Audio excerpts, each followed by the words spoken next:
Chapter 655. 3 days later, the silver disappeared. It was all given out as compensation. The five-star army had truly become a protective force that cared for the citizens of Narcissus Town.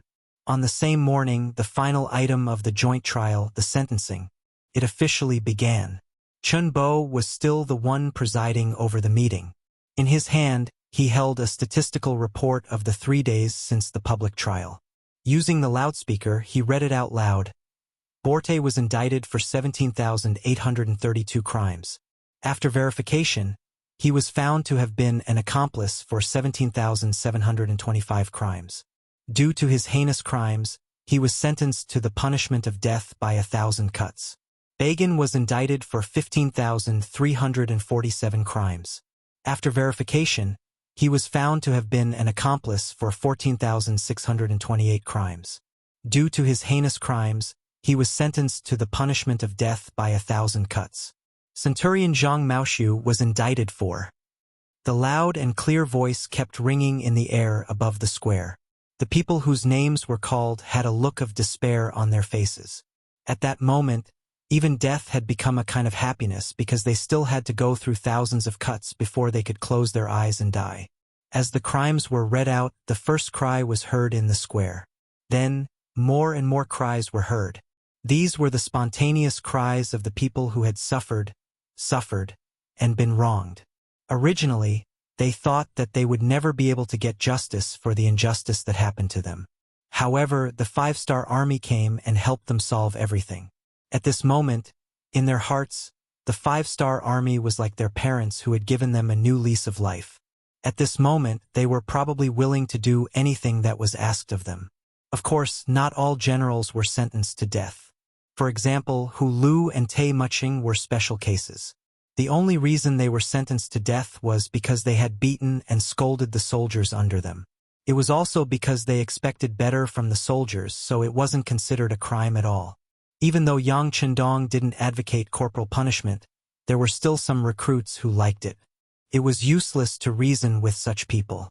Sometimes, the effect of a kick was better than 1,000 words of warning and education. Therefore, even in Yang Xie's army, as long as it wasn't targeted and the veterans didn't make things difficult for the new recruits, the higher-ups would tacitly approve of some corporal punishment. Of course, the prerequisite was that the person couldn't be crippled. If that was the case, all the officers involved would be implicated. It was precisely because Hu Lu and Tai Mu didn't commit any serious mistakes that they, as defeated generals, were only given 3 lashes each. This was the same as overlooking the fact that they had beaten the soldiers. Of course, these 3 whips also meant that they had severed all ties with the past. It meant that from today onwards, they were no longer part of the Jurchens and Mongol cavalry. Instead, they were part of the mercenaries. At this moment, Yang Chendong was meeting the 2 of them in a large hall to talk about this matter. Over the past 3 to 4 days, although the 2 generals would be tied up and sent to the square early in the morning, they still understood what the mercenaries were like. This was a quality that a general must have, which was to be good at observation. It was precisely because of what they saw and observed that they admired the mercenaries from the bottom of their hearts. In their opinion, if their side had achieved such a great victory, it would have been impossible for them to enter Narcissus Town without disturbing or bullying the citizens. Not to mention, over the past 3 to 4 days, not only did the mercenaries not harm a single civilian, they even went into the homes of the civilians after training to chop firewood, fetch water, and do other things within their capabilities. This kind of army had never appeared since ancient times. It was precisely because of this that they quickly won the hearts of the people of Narcissus Town. As a result, many people were thinking that it would be best if the five-star army stayed here forever and never left. Being personally received by Yang Chendong already proved the value of the 2 generals. Originally, the 2 of them didn't like some of Borte's and Bagan's methods.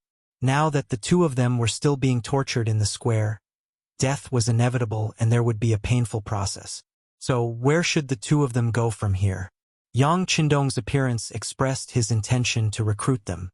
With sincerity, the 2 generals only hesitated for a moment before kneeling down and calling him the 6th young master. This meant that from this moment onwards, they had completely joined the mercenaries' camp. Whether it was Hu Lu or Tai Mu, they were both quite strong. However, they were only not bad. It would be a lie to say that they were military geniuses. The reason why Yang Qindong was willing to come was because of their understanding of the local situation and their role as role models among the Jurchens and Mongol cavalry. This time they had captured 7,000 captives. Among them, there were 3,500 Jurchens and 2,500 Mongol cavalry. These were all people who dealt with war horses all year round. These soldiers only needed a little training before they could go on the battlefield. Naturally, the more such soldiers the better. Not only these 7,000 captives, Yang Qindong also had no intention of letting the 8,000-strong men in Narcissus town go. If possible, of course, he wanted to recruit them as subordinates. The more the better. Before doing this, he wanted to ask for Hu Lu and Tai Mu'er's opinion. After all, they were the local bullies. They should understand the situation better than he did. This was also the main reason why Yang Qindong wanted to meet the two of them. Both Hu Lu and Tai Mu'er naturally wanted to perform well and leave a good impression on their commander. At that moment, the two of them spoke one after another. From the two of them, Yang Qindong learned about the situation between the Jurchens and the Mongol army. For example, the Jurchens were divided into two types, the Jurchens and the matured Jurchens. Under normal circumstances, the matured Jurchens were more inclined towards the Han people because they had lived with them for many years. The Jurchens, on the other hand, were more fond of war and conquest. This was why the Jurchens were mostly the Jurchens who ruled.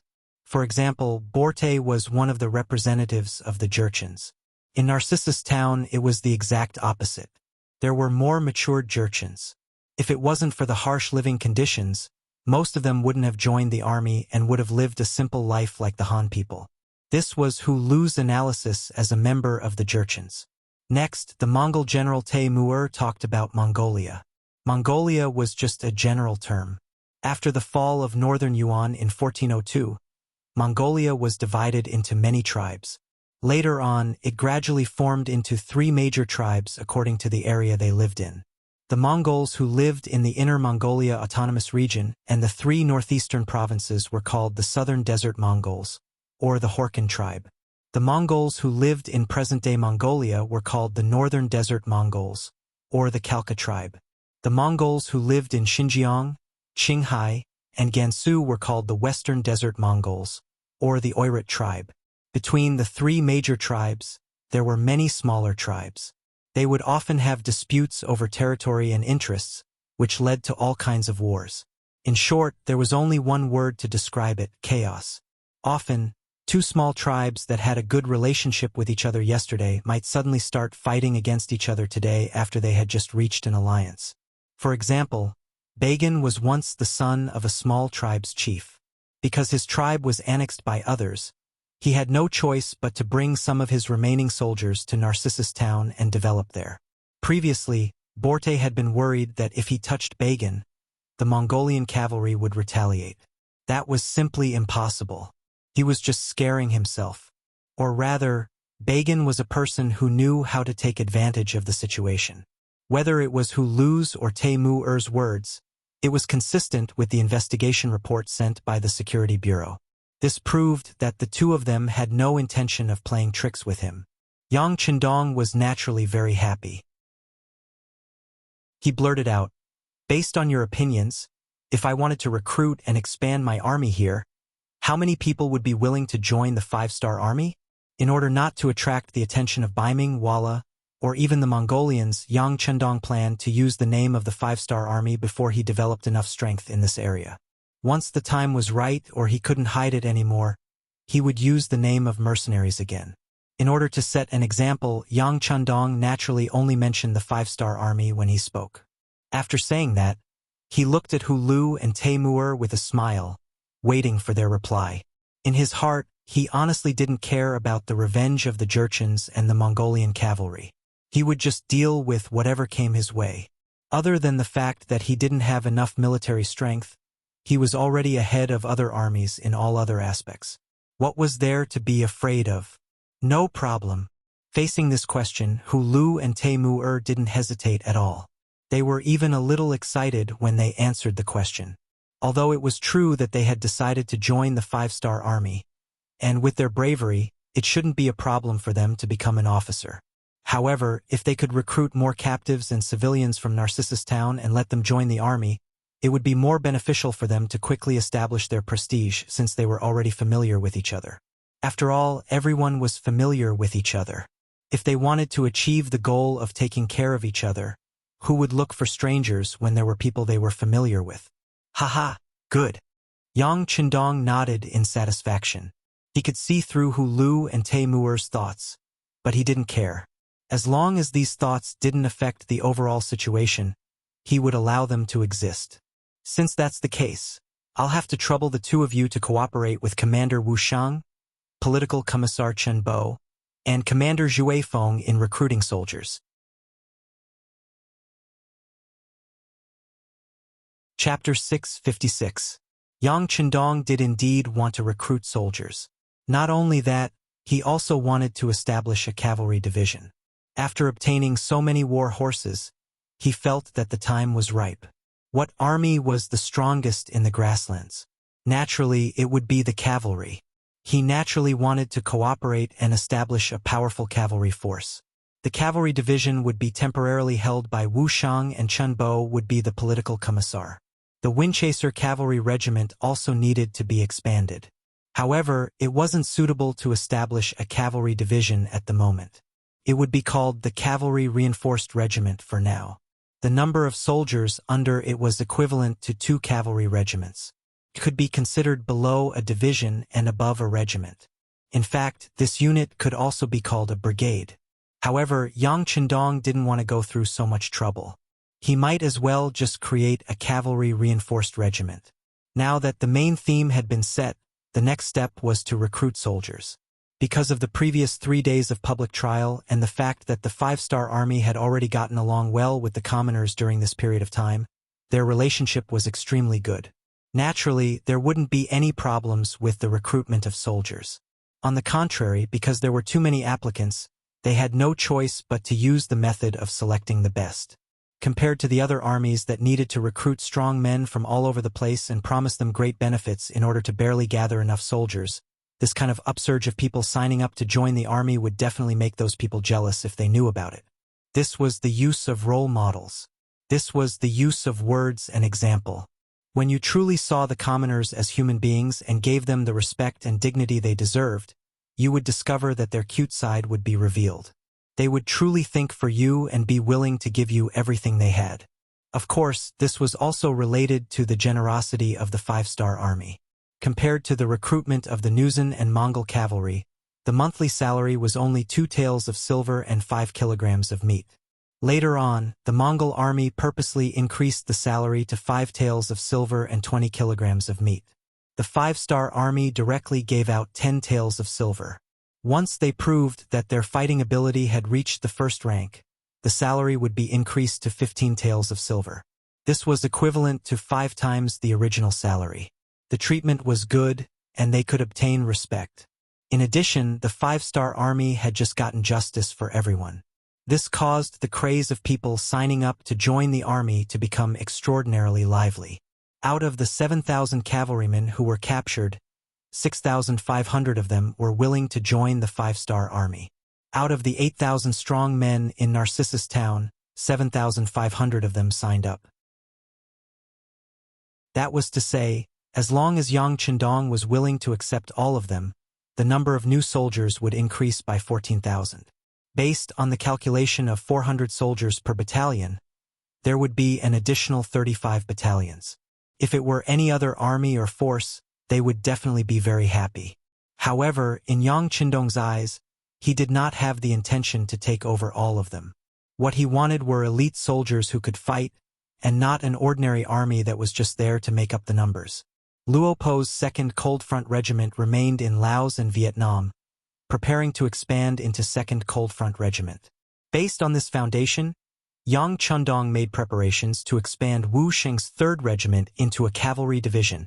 There would be 3 regiments under his command, and each regiment would be expanded from the original 4 battalions to 5 battalions.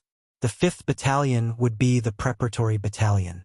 In this way, the number of people in a regiment would be 1,600.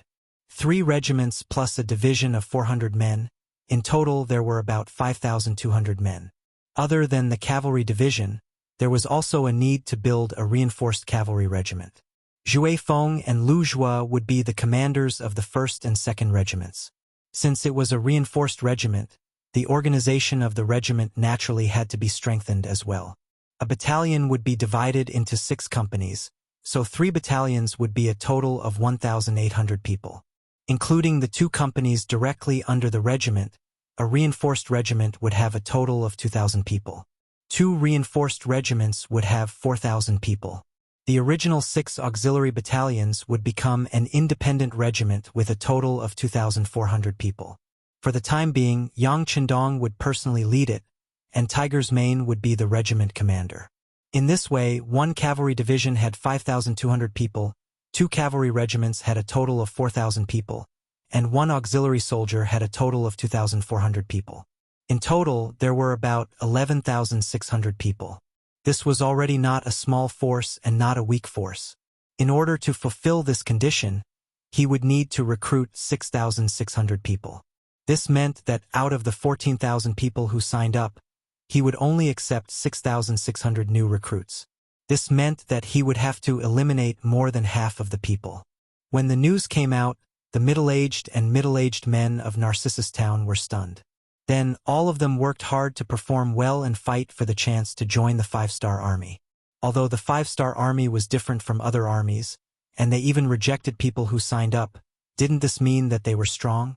An army that accepted all kinds of people might seem to have a lot of people, but when it came to war, they wouldn't be as strong and powerful as they looked. On the other hand, the 5-star army was the true representative of strength. One must know that not everyone was like them, who dared to say no to the middle-aged men who wanted to join the army. The order was given by Yang Qindong, so naturally no one would object. Next was the conscription test. The examiners would set the questions, which were horsemanship test, horsemanship battle, and strength on land. Everyone wanted to perform well. After all, if they could join the 5-star army, not only would it be a chance to prove themselves, but it would also give them an enviable monthly salary. There would be face and benefits, so naturally, everyone would fight to the death. Sa Cha River City. Sa Cha River was only a small town next to the Songhua River. However, due to its special geographical location, there was still a Baiming Qianhu. Qianhu Wei's surname was Yi La. He was a standard Nuzan tribe member and belonged to the Nuzan branch. At this moment, Yi La was receiving Hui Libu, who escaped from Narcissus Town in his Qianhu residence. Everyone was a Nuzan and belonged to the Nuzan branch, so naturally, they kept in contact. Hui Libu would even come to Sa Cha River to deliver gifts under General Borte's orders during the holidays. However, this time he came alone. He didn't even ride a horse. Yi La was very curious about Hui Libu's sudden arrival and his down-and-out appearance. However, when he heard about what happened in Narcissus Town, Yi La couldn't help but frown. After some time, he asked in a very serious tone, "You said that the 5-star army stole 2,000 war horses from the Jian province left guard. Is that true? I know you want to return to Narcissus Town for revenge, but please remember that some things can't be said carelessly. Not only will you lose your head, but you will also implicate the Nuzan people in the army. General Yi, I can vouch for this with my head. The 5-star army was the one who stole the Jian province left guard. This is no secret in Narcissus Town." She puffed out her chest and raised her head. She didn't have the slightest intention of backing down. She patted her chest and made a promise. He stared at Hui Libu seriously, but the latter's gaze was still as resolute as ever. Finally, Yi La let out a long sigh. "All right, if what you said is true, then this is equivalent to making a great contribution to Northern Ming. I will immediately report this matter to the higher-ups. Once the 5-star army is eliminated, the territory of Narcissus Town will be yours." "Thank you, General." Hui Libu's face was filled with joy and excitement. He didn't forget to make a promise. "Don't worry, General. Once I take control of Narcissus Town, the previous rules won't change. I still have to rely on your help. The so-called rules naturally referred to the filial piety during festivals. However, Yila didn't care about that at this moment. He was thinking about how to use this matter to raise his status in the new Ergon Dusi region and how to expand his power. Female Zhenren, especially Xingnu Zhenren, were naturally good at fighting. The generals of Baiming had already seen this. Therefore, more and more female Zhenrens were being promoted. Some became Baihu, some became Vice Qinhu, and Yila became a Major Qinhu. It seemed that a Major Qinhu would have a bright future. However, only he knew how difficult it was for a female Zhenren to squeeze into the group of people with the highest authority. To do this, not only did he need the support of nobles, but he also needed enough military achievements. The appearance of the 5-star army seemed to give him an opportunity. If possible, perhaps he could use this matter to help him reach a higher position. It was no wonder that Yila thought this way. In history, more than 100 years ago, Nurhasai, who was born in the Jian province left guard commander's family, used the 13 sets of armor left behind by his ancestors to start his journey of establishing a country and becoming a Khan. This person's ancestor was once a high-ranking official in the Ming army. Could be said that Yi La's idea was correct. Unfortunately, this time he was going to face the mercenaries, and the mercenaries personally led by Yang Chendong, which would be destined to be a futile effort. Of course, he didn't know this at the moment. After receiving the uncertain information, he immediately informed the nearby guard stations, especially the Jian province left guard, who immediately sent out scouts to inform them. Not only that, Yila also contacted the Vice Qinhu of the Taining Guard, Lu Dai, who was closer to him. This person was also a female Zhenren. He wanted to go to Narcissus town with this person. If there was a chance, they would take down the 5-star army in one fell swoop. If not, they would join forces with the Jian province left guard to attack the 5-star army. As the scouts rode out of the city, the southwest area of the new Ergon metropolis became lively. A large net that covered and targeted the 5-star army slowly unfolded. Some people said that the new Ergon metropolis was a recruitment organization sent out by the Liaodong metropolis. This organization's mission was to recruit the female Zhenren tribe. Whether or not there was a metropolis didn't affect the Ming dynasty's control over the various guard stations. In some people's eyes, the new Ergon metropolis was just an administrative area. It wasn't even an organization.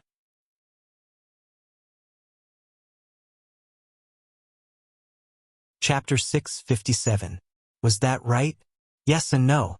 Yes, that was because history had indeed developed this way. However, with the appearance of Yang Chendong, history had already deviated from its original path. Baiming's emperor, Zhu Qiyu, had only limited his influence to the north. This gave him more energy to control the newer Gandusi region. Ever since Zhu Qiyu started doing this, not only did Baiming's control over this place become stronger, but the garrison here was no longer useless. The number of soldiers had also increased by a lot. This made this place Baiming's recruitment warehouse. If there was a war with the southern Ming Empire one day, there would be an endless stream of soldiers being sent to the front lines. However, such a conscription warehouse was actually tricked by someone else. It was imaginable how furious the generals of the various guard posts would be when they heard this news. This was no longer riding on a tiger's head, but riding on a tiger's head and shitting on it. This was intolerable. Yella also saw through this, so when he spread the news, a huge net had been set up to target the 5-star army. A huge war was unavoidable. Narcissus town. After 3 days of public hearings and 7 days of conscription examinations, 6,600 new recruits had been selected and were officially assigned to the various divisions and battalions. More than 6,000 people had joined all of a sudden. This number was much more than the original mercenary army and 5-star army. This unavoidably lowered the 5-star army's combat ability and even pushed the mercenary army, which was a first-class army, down to a second-class army. This was the pain of expanding the army. It was unavoidable. Fortunately, with Yang Qindong's leadership, as long as they went through the baptism of war, he believed that the 5-star army would definitely shine brightly and become a first-class army again. After staying in Narcissus town for 12 days, the team of close to 12,000 people finally had to leave. Before he left, Yang Chundong left behind many weapons he had seized from the Borte tribe and Bagan tribe. According to him, there were close to 8,000 young adults and 50,000 civilians in Narcissus town. They belonged here and had the right to defend their rights, so he left these weapons for them to use in forming their own army. Yang Chundong believed that with weapons in Narcissus town, no one would take the initiative to bully them as long as they were united against external threats. Of course, a person's path still had to be walked by themselves. Yang Chundong could not take care of them forever. Perhaps one day he would point his army at the Nuergon prefect, and the civilians would really be liberated. Yang Chundong did not know how long he would have to wait for that day. However, he was clear that his current mission was to get to the Walla region. If they were able to fight evenly with Baiming, he would not attack.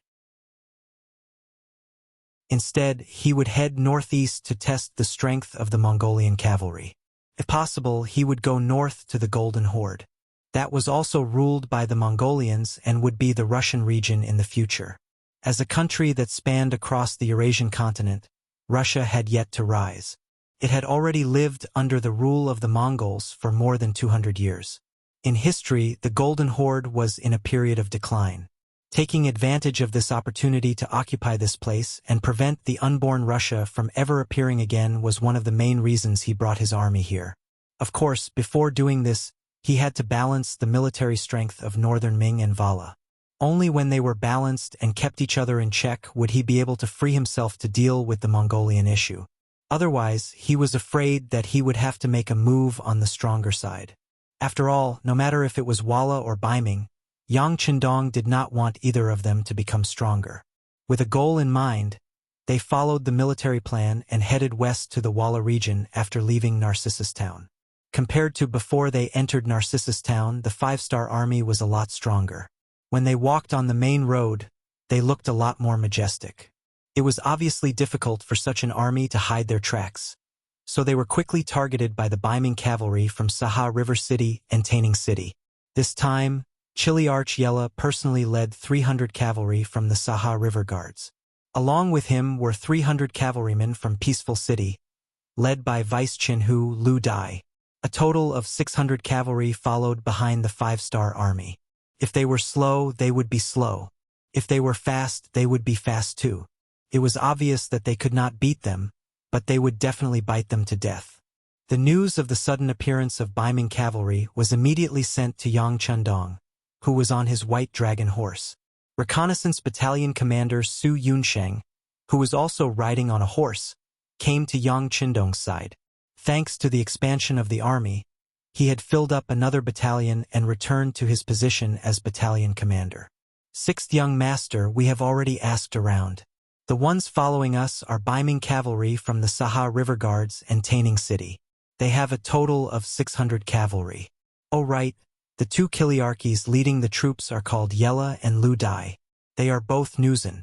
I heard from the captives that they are very good at fighting, Su Yunxing said excitedly. Although both Yila and Lu Dai were very careful, if they wanted to follow the 5-star army, they would have to send out scouts to follow them. Just 2 hours ago, Su Yunxing had used the 95 style to injure 2 enemy scouts on horseback. From their mouths, he had hurriedly rushed over to report the situation to them. 600 cavalry? Nuzan generals. Yang Chundong's lips twitched into a smile. Looks like news of what happened in Narcissus town has already spread. They should already know that we were the ones who stole over 2,000 warhorses from Jian Province, Northern Guard, and Northern Guard. Su Yunsheng was originally feeling smug about getting some information about the enemy, but after hearing Yang Chundong's analysis, he was naturally confused. 6th Young Master, that shouldn't be. We did everything cleanly from the beginning to the end. Although many people in Narcissus town know about this, we just left. The news shouldn't have spread so quickly, right? Haha, nothing is absolute. Who knows if there are other channels in Narcissus town that can spread the news to the outside world. Yang Chundong shook his head. He would never underestimate any enemy, nor would he think that he was the smartest person. Because anyone who did this would not live long. There was nothing wrong with thinking the best of things, but preparing for the worst. Alright, increase the number of scouts at the front. If I'm not wrong, There should be people waiting for us at the Liao River area in front of us. His tone was neither hurried nor slow, but his attitude was very firm. Su Yunxing was very puzzled when he saw all this. How did the sixth young master know that there would be enemies waiting for them ahead? He was the leader of the scouts, okay?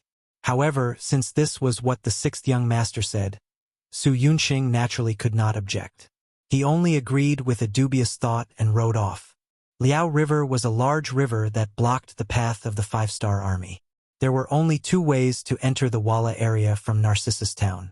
One was to go north over the mountains and cross the Daxing and mountain range, or go west and cross the Liao River. Considering that the army was now all cavalry, passing through a primitive forest like the Daxing and mountain range was extremely difficult. In the end, Yang Chendong made a decision and decided to take the Liao River. However, if they wanted to pass through the Liao River, they would definitely have to return to the territory under the Jian Province Guard's jurisdiction. It would not be easy for so many troops to take the path. It was very likely that a great battle would be unavoidable. Fortunately, Yang Chendong had already made preparations for this. He wanted to train his troops, and what was the best way to increase an army's combat strength? Of course, it was a great battle to his heart's content. It could be said that when Yang Chendong chose to enter the Walla through the Liao River, he had already made preparations for a battle with the Baiming army. However, what he never expected was that, because he wasn't able to return, the news was leaked ahead of time. Right now, at the Liao River, it wasn't just the nearby Baiming's 30,000 guards that were waiting for him. The Jian Province Left Guard, Maolian Guard, Twin City Guard, Jian Province Guard, and Shenyang Central Guard that received the news had already sent troops, or they had already hurried to the northern source of the Liao River, or were currently hurrying over. The scouts sent out by the reconnaissance battalion quickly received this news. After compiling the information and sending it to Battalion Commander Su Yunxing's hands, it was then sent to Yang Chendong. At this moment, when Battalion Commander Su looked at Yang Chendong, his eyes were full of admiration and respect. Without any reference or data, completely relying on intuition and guesses to predict the next step of the situation. What was there to be scared of when following such a meticulous commander? Yang Chendong didn't reveal a trace of arrogance. Instead, he carefully read the information gathered by the reconnaissance battalion. The Twin City Guard had 300 infantrymen, the Maolian Guard had 300 infantrymen, and the Jian Province Left Guard had 2,000 infantrymen led by Commander Tang Longtian. In addition, the Jian Province Guard had 2,000 cavalrymen and 1,000 infantrymen led by Commander Sun Hong. The Shenyang Central Guard had 2,000 cavalrymen and 1,000 infantrymen led by Commander Zhu Dehai. In addition to the Liao River Guard and the Saka River Guard and Taining Guard that were following behind, there were around 5,000 cavalrymen and 5,000 infantrymen. This was a total of 10,000 enemies. For them to suddenly deploy such a force, it was clear that they wanted to seek justice for the 2,600 horses that were stolen from the Jian Province 3 guards. Could they really scare him with just these people? If it was before he went to Narcissus Town, he might have been a little afraid. But now Yang Chendong's strength had also grown. He had 12,000 men under him, and all of them were cavalrymen. They had the best war horses, the best weapons, and even the strongest combat power. Even with the addition of nearly 7,000 men, Yang Chendong could still confidently say that the mercenary army was still a first-class army. With the addition of powerful war horses, they could completely overcome the weakness of having a large number of new recruits.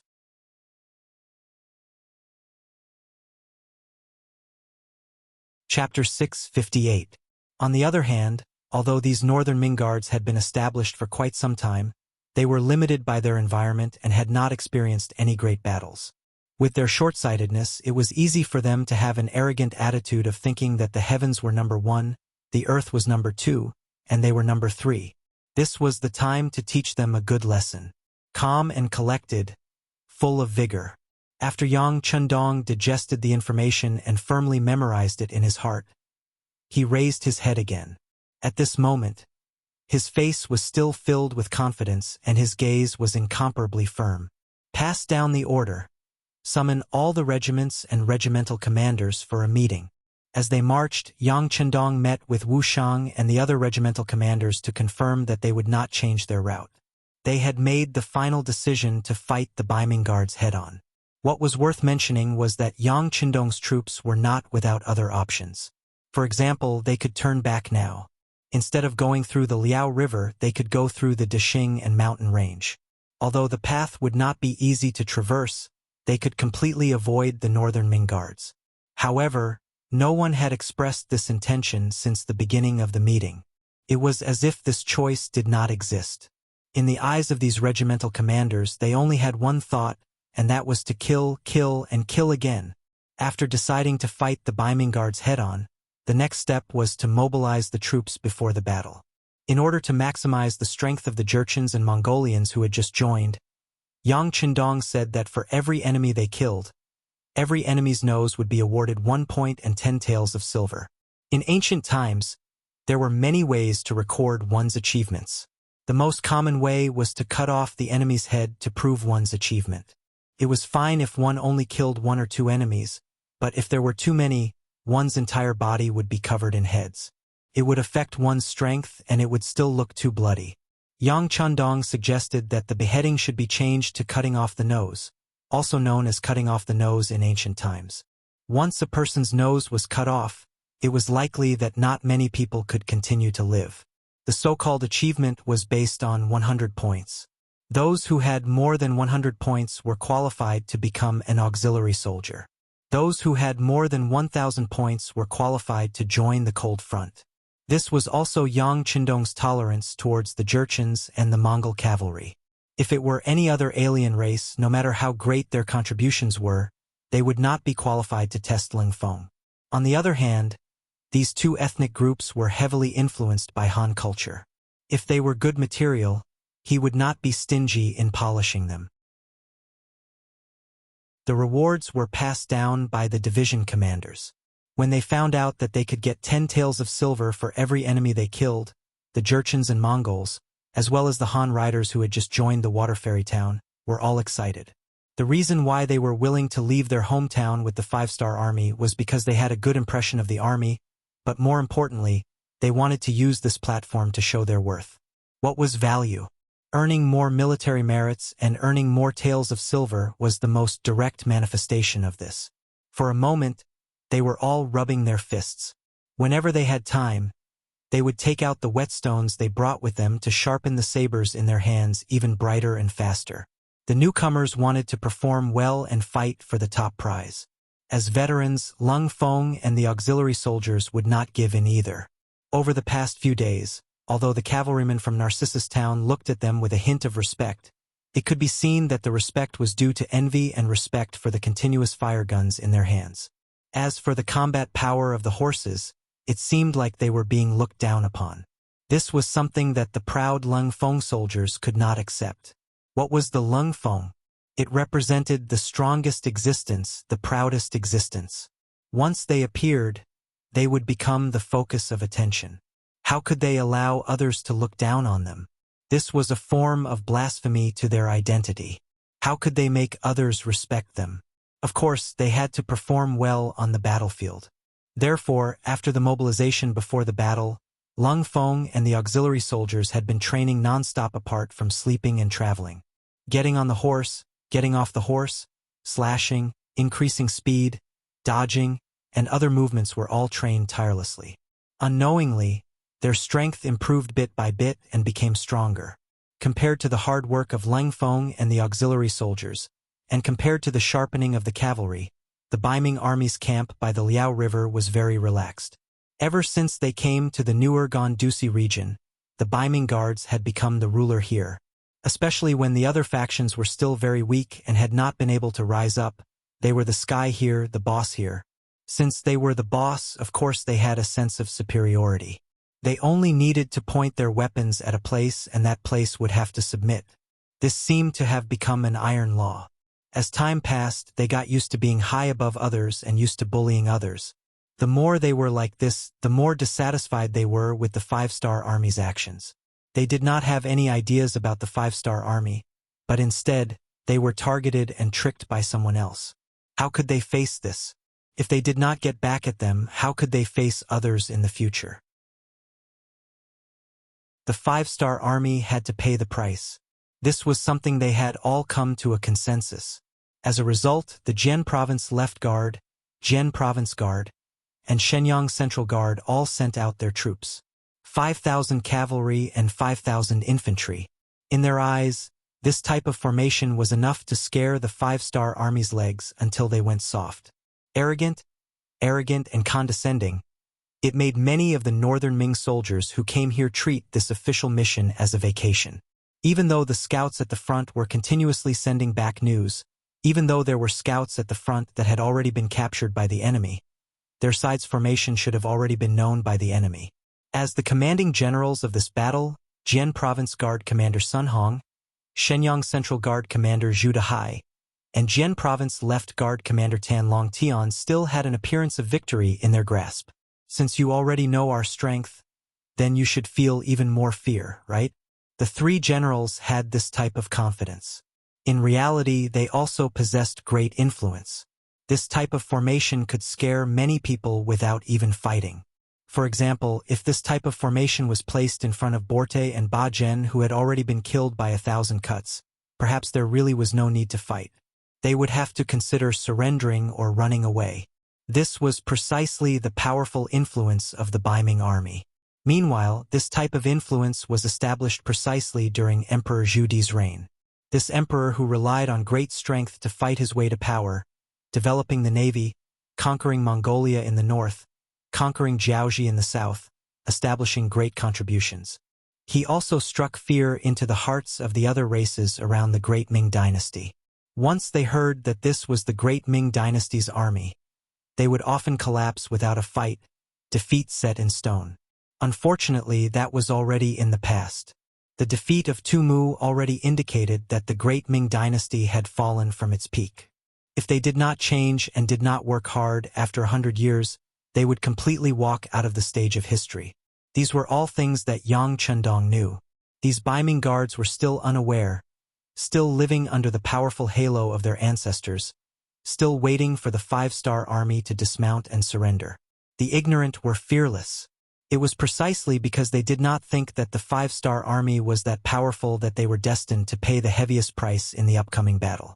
3 days later, the five-star army finally appeared 20 miles away from the Liao River and quickly set up camp here.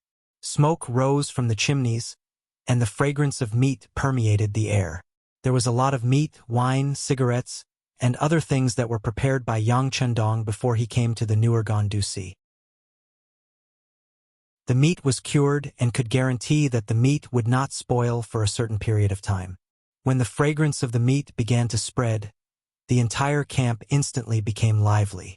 Lung Feng and the auxiliary soldiers were better off as their meals were not bad. They could not eat hot food unless they were marching or fighting and needed to be hidden. If it was during normal times, except for breakfast, there would be meat for almost every meal. They were used to it. On the other hand, the cavalrymen from Narcissus Town and the Windchaser cavalry were overjoyed. Most of them were young, and this was the time when they could eat. Since there was enough meat, everyone was naturally prepared to have a big meal to satisfy their appetite. Of course, when the fragrance of the meat permeated the air, everyone knew very well that the war was about to begin. However, no one was nervous. Whether it was the battle-hardened Leng Feng, the Windchaser cavalry, or the cavalrymen from Narcissus Town, they were all used to seeing life and death. To them, war was a process of death. The only difference was one's strength and luck. At the same time, war was also a process for them to reap rewards. Once they won, the benefits they received would be much greater than usual. As the saying went, wealth comes from danger. Needless to say, after witnessing the might of the continuous fire muskets in the hands of the Lung Vanguard and the shiny steel sabers in the hands of the Lung Vanguard, the auxiliary troops, and the Windchaser cavalry, although they were envious, they also wanted to own such powerful and excellent weapons one day. At the same time, they were very confident. With such powerful comrades, what was there to be afraid of? Victory would definitely belong to them. The five-star army finally arrived and set up camp 20 miles away. When the news reached the Baiming army's camp, the three generals in charge gathered together. However, There was no prepared sand table in front of them, and the three of them did not intend to sit down and discuss tactics. There was only meat and wine in front of them. The three of them ate and drank as they talked about their experiences. Most of the time, they talked about the war between Baiming and Walla. Both sides suddenly fell out with each other. Then, both sides stationed their troops at the border. After that, they began probing each other. Once they got used to each other's tactics or figured out each other's strength, a huge battle would be unavoidable.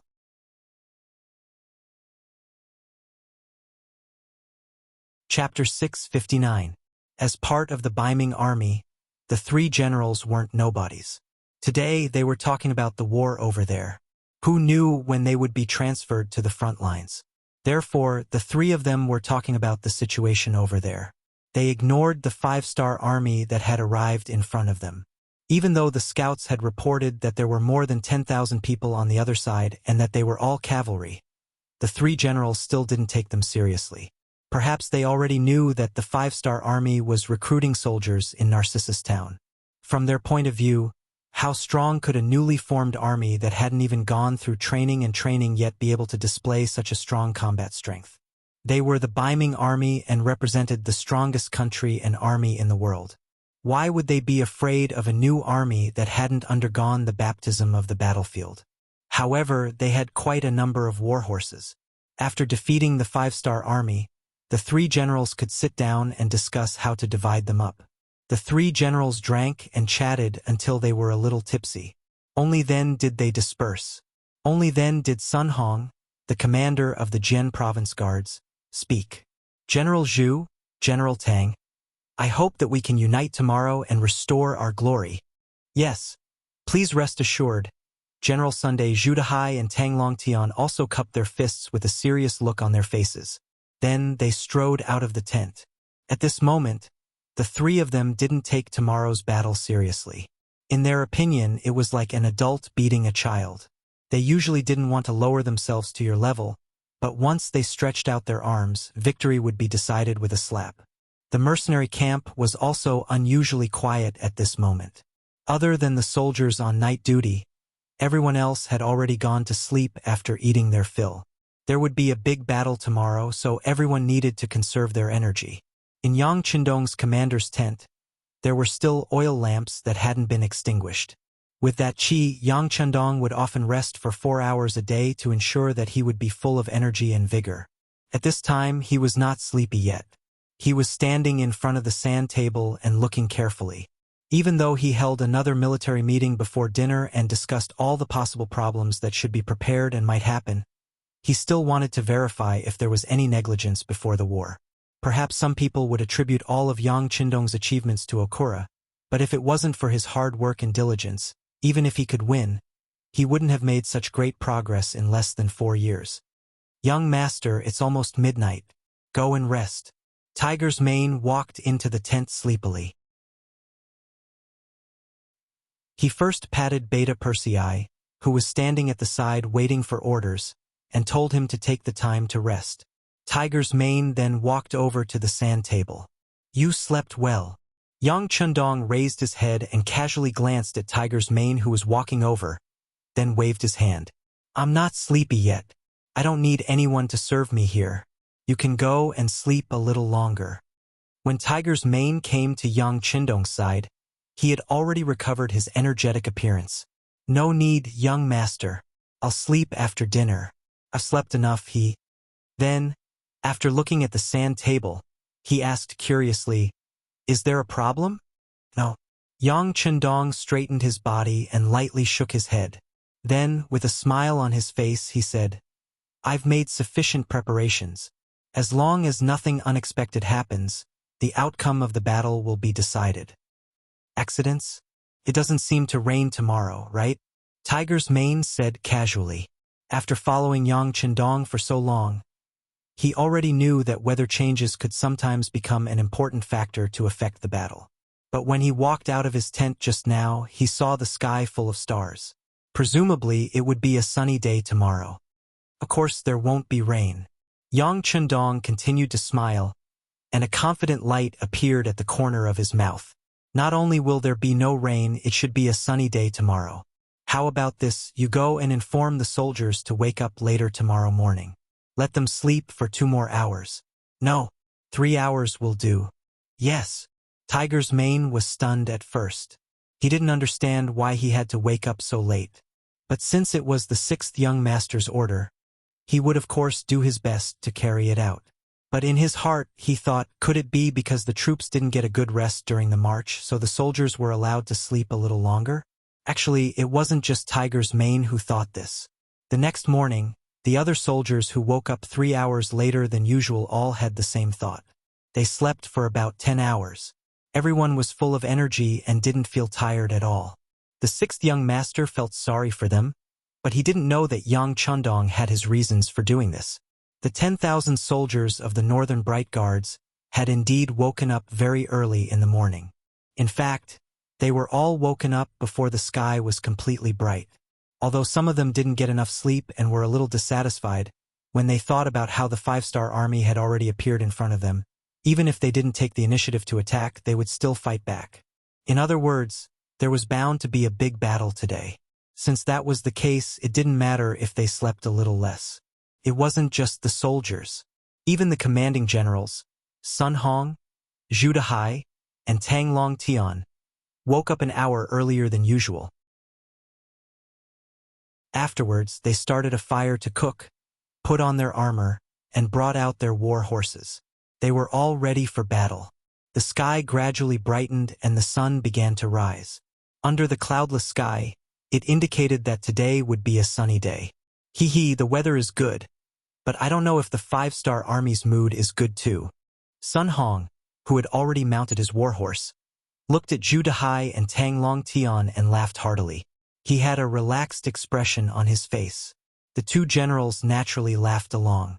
At this moment, they seemed to have already seen a large number of war horses being captured by them, and the scene of them achieving great military merits. Reporting, the 5-star army has begun to move. A troop of nearly 2,000 cavalry has already left their camp and is slowly approaching us. They are currently about 18 miles away from us. A scout rode his horse to the front of the 3 generals and quickly jumped off his horse and knelt on the ground as he reported. "Are you going to make a move now?" "Good, scout again." Hearing that the 5-star army was indeed going to attack, Sun Hong didn't think much of it. Everything was within their expectations. The 3 generals had already reached a consensus. Since the 5-star army had arrived at the Liao River, if they wanted to cross, they would have to face them. At that time, they would only have 2 choices: attack or defend. However, if they only defended, they wouldn't be able to get supplies for a long time. Thus, attacking was the most likely option. Now that they heard that the other party had sent out close to 2,000 cavalry, they naturally wouldn't panic. On the contrary, they were somewhat dissatisfied with the fact that they only sent out 2,000 soldiers. With such a small number, it wasn't even enough to fill the gaps between their teeth. The scout obeyed the order and turned around to scout again. After the time it took for an incense stick to burn, another scout returned and reported that the 5-star army's cavalry was only 12 miles away from them. After such a long time, they only managed to run 8 miles. The 5-star army's cavalry is too slow. This time, without waiting for Sun Hong to express his opinion, Shenyang's Central Guard commander Zhu Dehai had already laughed out loud. This person was slightly chubby. When he laughed, his warhorse seemed to be greatly pressured as it paced back and forth a few steps. The armor on his body also trembled along with his laughter. It looked quite comical. "Haha, not bad. The 5-star army's cavalry is too slow. It seems like there's nothing to worry about." Sun Hong laughed and nodded. At this moment, he was even more confident in this battle. After hearing Commander Sun Hong and Commander Zhu Dehai's words, the other Qinhu and Baihu commanders beside them all nodded. The commander of the Jianzhou left guard, Tang Long Tian, directly shouted, "Inform the soldiers to be alert and prepare to face the enemy." The Beiming City Guard soldiers who were originally standing by the river lazily were all alerted by their superiors. Some of them held large swords, some of them held shields, some of them held bows and arrows, some of them held spears, and some of them prepared barricades. They all began to move. They were only waiting for the 5-star Army's cavalry to appear so that they could teach them a lesson.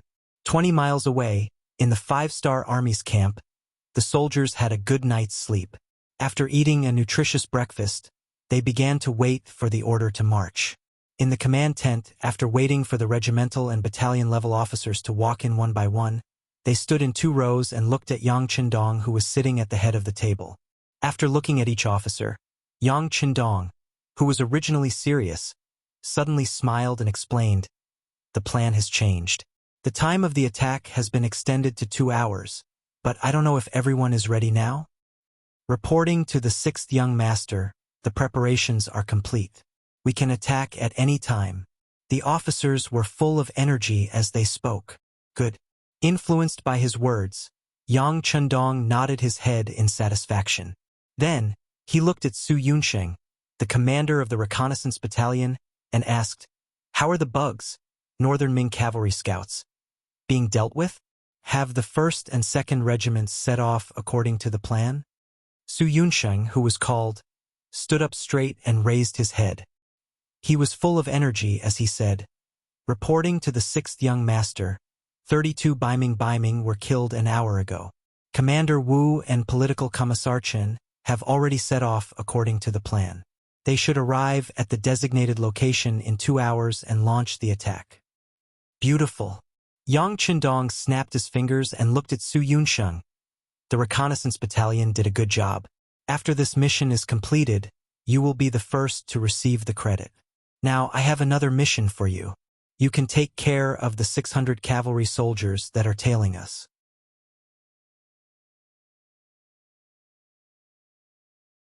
Chapter 660. When Su Yunsheng heard that he could obtain a 1st merit, his face was already filled with excitement. Now that he heard that there was a battle to fight, he immediately stood at attention in excitement. "6th young master, please rest assured. I will definitely complete the mission." With regards to Su Yunsheng, Yang Qindong was still very reassured. Up until now, whenever a mission was given to him, there was not a single time where it was not completed well. Knowing that the Baiming cavalry behind him would not cause any trouble, his gaze once again fell on Jue Feng and Lu Jua. Then he used an encouraging tone and said, "This time, the 3 divisions will only be cooperating in battle. Only your 2 reinforced regiments will be the main force. This is also the first time you guys are going to battle since the expansion. I hope that you guys will be able to produce a perfect result. This young master also has great confidence in you guys. Now go and prepare for battle." After saying this, Yang Qindong intentionally raised his hand to look at his watch. "The attack will begin at 10:30 in the morning. You guys have less than an hour to prepare." "Yes."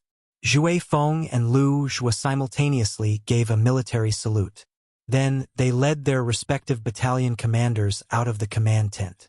Next, it was time to use actions to perform. No matter how beautiful the words were, it was better to do things well and fight the battle well. In the blink of an eye, the large tent became empty. Seeing that there was no one else around, Tiger Mane could not help but come to Yang Qindong's side. "Young master, you see that they all have a mission. The auxiliary barracks can't always be idle. The 6 battalion commanders have already reported to me. They also want to contribute and go to the battlefield. According to the original plan, the auxiliary barracks really had nothing to do with this battle. Their main mission was to take care of the logistics and the resources in their hands. When they first came to Sea Town from the sea, they brought a lot of resources. If anything happened to them, then the food and water of the army would become a problem. However, Yang Qindong could understand Tiger's man's feelings. After the expansion of the army, the 6 auxiliary battalions were placed under his direct control. Later on, he gave the authority to Tiger's man to train his abilities. This made Hu Mang so happy that he almost choked. As Yang Qindong's closest and most trusted person, he had a lot of power. Not only did the 2 guards have to listen to him, even the other division commanders had to be respectful when they saw him. But after all, he had never led an army before. This was his regret. Now it was all right. The young master had helped him make up for this regret. Now that he had 6 auxiliary barracks in his hands, if there was a big battle, he definitely wouldn't be able to participate, so there was no need to mention how anxious he was. Yang Qindong pondered for a moment. Since he wanted to train his tiger's mane, how could it be called training if he didn't go to the battlefield? Okay, then you can leave 2 of the 6 auxiliary battalions to watch over the resources. You can lead the other 4 battalions. But there is one condition. Let the 2 reinforced regiments charge first. You can only lead the charge 15 minutes after they charge out. Okay, I promise I won't lead the charge. Tiger's man seemed to be afraid that Yang Qindong would go back on his word, so he hurriedly stood at attention. Then he ran out of the command tent with a smile. Although the order to attack was the last, no matter what, it was still a chance to lead the troops. This was already a big breakthrough for him. Beiming Garrison Camp. The infantry and cavalry were separately preparing for defense. According to the plan, they would first block the first wave of attacks from the 5-star army. Then the cavalry would suddenly charge out and completely defeat the 5-star army. The development of reality was very smooth at first. There were already scouts who reported that the 5-star army was moving towards them. Although there were less than 2,000 cavalry, it was enough for them to prepare for battle. What they didn't expect was that when the previous scout reported that the enemy was less than 12 miles away, the next scout reported that the 5-star army suddenly stopped and then retreated. They retreated? Sun Hong's face was filled with disbelief. He then looked at Zhu Dehai and Tang Longtian beside him. Zhu Dehai, who was being stared at by him, also had a face full of confusion. He could only find an explanation for himself. Could it be that they found something wrong? But that shouldn't be the case. We didn't prepare any ambush. They really didn't prepare any ambush. Perhaps in the eyes of the 3 generals, even if they were to face the 5-star army head-on, they still had enough confidence to defeat them. Even if the enemy's numbers were not less than theirs, even if the enemy was all cavalry, they still thought so. It had to be said that they were that confident. Oh no, it should be said that they were that arrogant. It was precisely because they didn't prepare any ambush that the 5-star army's sudden stop and subsequent retreat was so confusing. Just as the 3 generals were looking at each other, another cavalry scout reported that the 5-star army had started moving again, but it was obvious that they were moving at a very slow speed. What are they doing? Sun Hong was confused. This kind of advance, stop, retreat, and advance again. Moreover, the speed of the advance was very slow. It was really out of his expectations. It had to be said that he had led troops for many years, but not to mention seeing this kind of fighting method, it was the first time he had even heard of it. General Sun, do you think they are afraid? That's why they... Tang Longtian, the commander of the Zhenzhou Left Guards, seemed to have suddenly thought of something and asked. After hearing Tang Longtian's explanation, Zhu Dehai, who was also at a loss, silently nodded his head. It seemed like this was a reasonable explanation. Otherwise, why would the enemy move forward and retreat in a completely different way from the norm on the battlefield? Ha ha. Ha ha ha. Sun Hong also believed that this was the result and immediately laughed out loud. Not bad, it seems like the enemy is really afraid. However, I believe that the general of the 5-star army is still very arrogant and wants to fight with us. Unfortunately, his soldiers are much smarter than him, so they are moving forward and retreating at the same time. Yes, it must be like this. If this is the case, victory is already on our side. Sun Hong was so happy and excited that Tang Longtian naturally laughed along with him. At the same time, he suggested an idea. General Sun, why don't we take the opportunity to kill our way out and seize victory while the enemy is hesitating? Sigh, no rush, no rush. Let them be anxious and afraid for a while. After a while, the time will be more ripe. At that time, we will be able to achieve victory in one go. Ha ha ha. Sun Hong laughed towards the sky, full of confidence. His laughter caused the surrounding generals to laugh as well. It was obvious that everyone's thoughts were the same as Sun Hong's. Amidst the laughter, the 3rd Regiment of the 3rd Cold Front Division was slowly advancing 10 miles ahead. Under the leadership of their regiment commander Chun Yang, their marching speed was extremely slow. It was already slower than walking by 5 minutes. The 1st Battalion commander Lu Qing rode beside Chun Yang, who was wearing a black cloak, with an envious expression on his face. The cloak was indeed very cool. Wearing it would unknowingly make one look very cool. Unfortunately, the requirement was that only the regiment commander and above could wear a cloak. Lu Qing was only a battalion commander, and had just been promoted from a company commander after the expansion. At this moment, he could only look at Chun Yang with envy. His gaze moved from the black cloak to Chun Yang. Lu Qing took the initiative to speak. Regiment commander, can we only lure the enemy this time? The division commander and the political commissar can lead the 1st and 2nd regiments into battle, right? Our mission. Lu Qing stopped halfway through his sentence. However, Chun Yang knew what he wanted to say. He turned his head to look at him and spoke in an extremely calm tone. We are in charge of luring the enemy. This is the military order of the 6th young master. Are you doubting the 6th young master? His voice wasn't very loud. In fact, only the two of them could hear him clearly. However, this sentence was enough to make Lu Qing's face turn pale. Cold sweat flowed down his body. No, I wouldn't dare. How could I doubt the 6th young master? Humph. Chun Yang knew that Lu Qing didn't have the guts to do so. Not only Lu Qing, but also no one in the army would dare to think that way. Otherwise, the 6th young master wouldn't even need to make a move. Alright, completing the mission is what we need to do. As for killing the enemy, the higher-ups will naturally arrange it. Besides, the order is very clear. We can enter the battlefield, but we can't do it so quickly. We need to see the performance of the 1st and 2nd regiments first. We can only attack 15 minutes after they start attacking. So, save up your strength and perform well when the time comes. Yes, regiment commander. When the time comes, you will see the performance of the 1st battalion. Lu Qing couldn't help but clench his fists. As a new battalion commander, he indeed needed to perform well in order to submit a perfect answer sheet. The conversation between the two came to an end. The two of them didn't have any doubts about the order they received. For example, why did they have to retreat after advancing for a while? For example, why did they have to slow down? Since it was an order given by the 6th young master, it must be correct and the most reasonable. In fact, it wasn't only Regiment Commander Chunyang who didn't think about this question. Even the other regimental commanders didn't think about this question. If they thought about it, they would think that the 6th young master delayed the attack in order to completely outflank the enemy. At this moment, it was already noon. The sun was moving towards the highest point in the sky and began to roast the earth. 5-Star Army's main camp.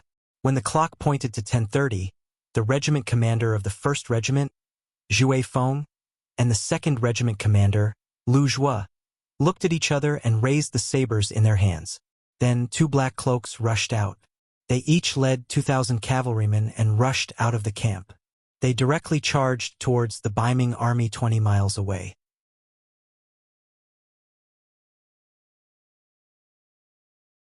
Chapter 661. While the 2 reinforced regiments were moving out, there were 2 groups of cavalry slowly approaching from the north and south of the Liao River. The ones leading them were the 3 RD Division's commander Wu Shang and the division's political commissar Chun Bo. As division commanders, the color of their cloaks had already turned pure white, making them look much more handsome and valiant when they wore them. They had also become the symbol of the army. The 2 men walking at the front of the 2 groups looked at the time on their wristwatches as they walked. Thanks to the reconnaissance unit, they had excellent weapons that could kill enemies from hundreds of feet away. This allowed them to kill Beiming scouts early on. Even when the 2 cavalry regiments arrived at the Liao River from the north and south, sealing off Beiming's left and right paths of retreat, the enemy still didn't notice. At this point, the first step of the mission was completed. The next step was to wait. When the 1st and 2nd reinforced regiments suddenly appeared, they would seize the opportunity to attack Beiming's army from the flanks. They would break through their defenses and cause chaos in their ranks. This would help the 1st and 2nd reinforced regiments gain control of the battle and obtain the final victory. In short, this time they would play the supporting role and help the 1st and 2nd reinforced regiments complete the final attack. From this order alone, It could be seen that Yang Chendong had put a lot of thought into the 1st and 2nd reinforced regiments. In order to increase their combat strength, he actually made the entire 3rd Division play the role of supporting troops. The time for the final attack was getting closer and closer. Wu Sheng led the 1st Regiment to the north, while Chun Bo led the 2nd Regiment to the south. They had completely surrounded the Baiming army. Right at this moment, the ground began to tremble. The experienced cavalry knew that this was caused by a large group of cavalry approaching. At the front of the battlefield, Zhue Feng and Lu Zhue each led a reinforced regiment and rushed over. During this time, they overtook the 3 RD Division's 3rd Regiment that was in charge of attracting the enemy's attention. Then, without stopping, they rushed towards Baiming's main camp. In the center of Baiming's army, Sun Hong and the other generals also felt the ground tremble. The scouts in charge of gathering information also returned and reported that there were at least 4,000 to 5,000 5-star army cavalry rapidly approaching them. A great battle was on the verge of breaking out. It was inevitable. Sun Hongong sat on the horse without any panic. All of this was part of his plan. After all, in a battle between 2 armies, there would always be one side that would charge first. General Zhu, when the battle starts, please lead 2,000 infantrymen to attack the enemy from the left. This general will lead 2,000 cavalrymen to attack the enemy from the right. I'll have to trouble General Tang to take charge of the middle corps. Are you all okay with that? Sun Hong glanced left and right before his gaze landed on Generals Zhu Dehai and Tang Longtian. Even though Sun Hong's position was the highest among them, the commander of the Jian Province Guards, a major 3rd rank existence, while the other 2 were minor 3rd rank and major 4th rank military officials, both of them far inferior to him. But after all, they were not from the same institution. They could choose to listen to his arrangements, or they could choose to act on their own. This was the reason why he was so polite. Understood. Fortunately, before the great battle, the 3 of them had already sat down together to discuss tactics and tactics. They agreed that Sun Hong would be the leader, so now, there naturally wouldn't be any problems. They cupped their fists and agreed. Very good. Then have the infantrymen make preparations to intercept the war horses. We have to stop them no matter what. Let these cavalrymen know just how insignificant their strength is when facing our Baiming's army, just how small their strength is, and just how small their strength is. Meanwhile, with only one person blocking their first wave of attacks, the other side are all new recruits, so their morale will definitely take a hit. They won't be far from becoming a defeated army. Sun Hong's face was full of high spirits. This time, they couldn't head to the front lines to fight Walla to the death, so they would just display their skills by the Liao River. After Sun Hong's voice fell, General Tang Longtian, who was in charge of commanding the infantrymen, immediately pulled out his sword and pointed it to the sky. He shouted loudly, "So infantrymen, listen to my orders and prepare for battle."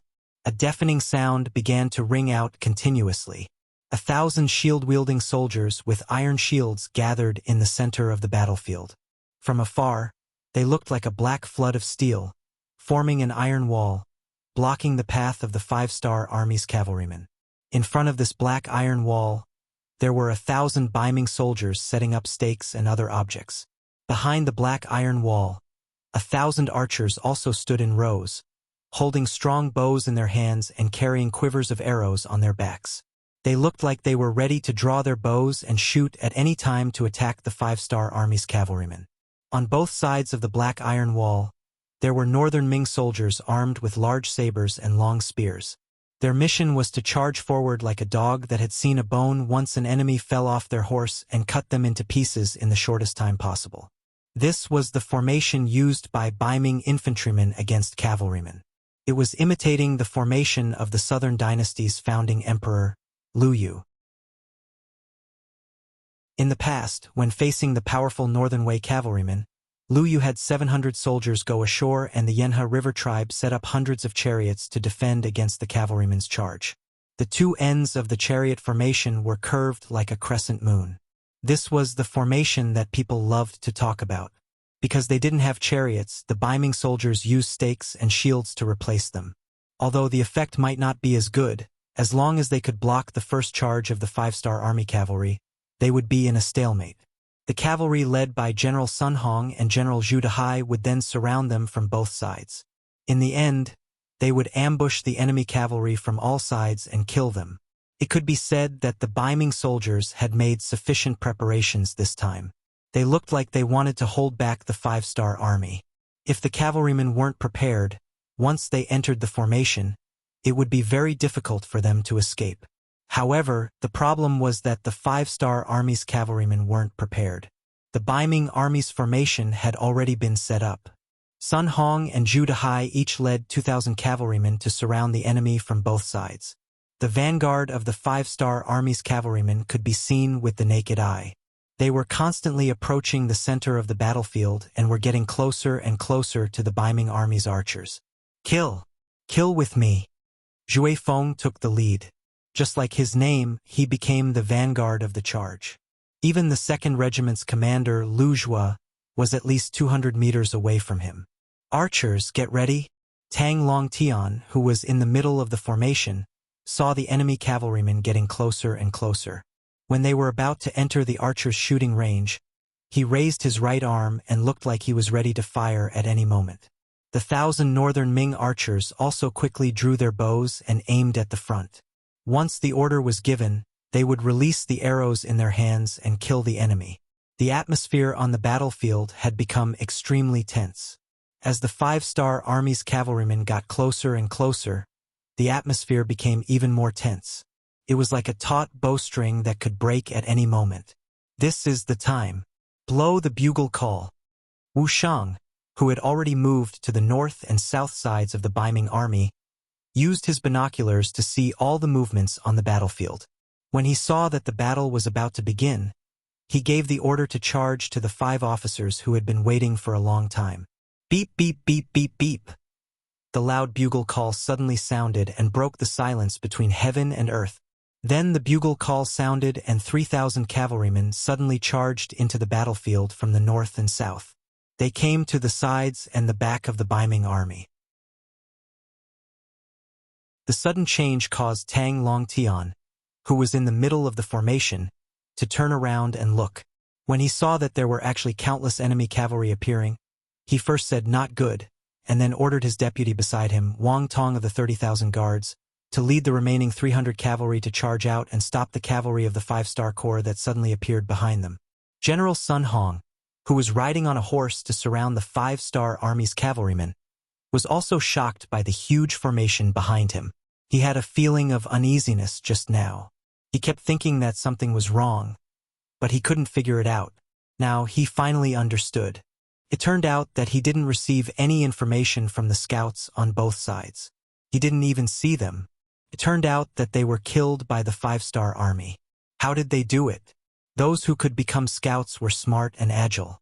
It was understandable that 1 or 2 of them were killed. He sent out a total of 32 scouts on both sides. Why didn't any of them come back to report? A big question mark appeared in his heart.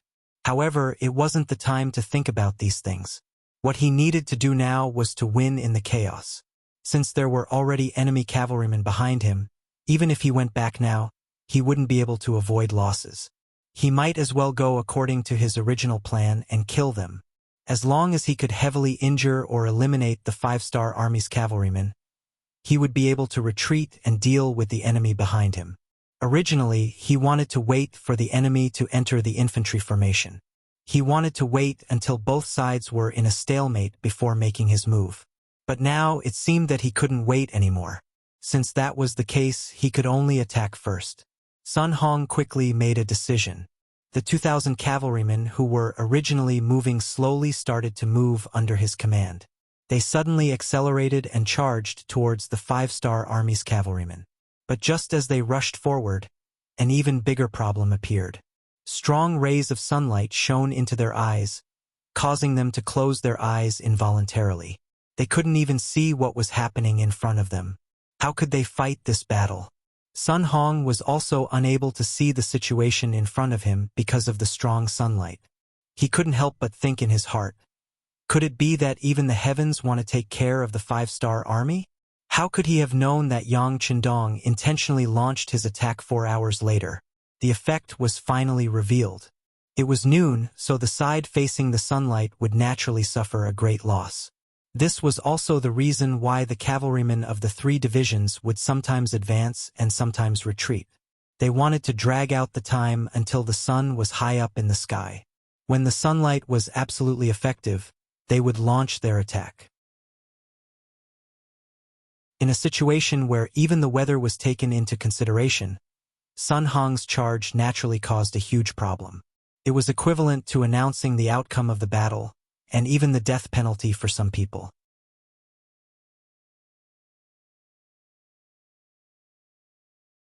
Chapter 662.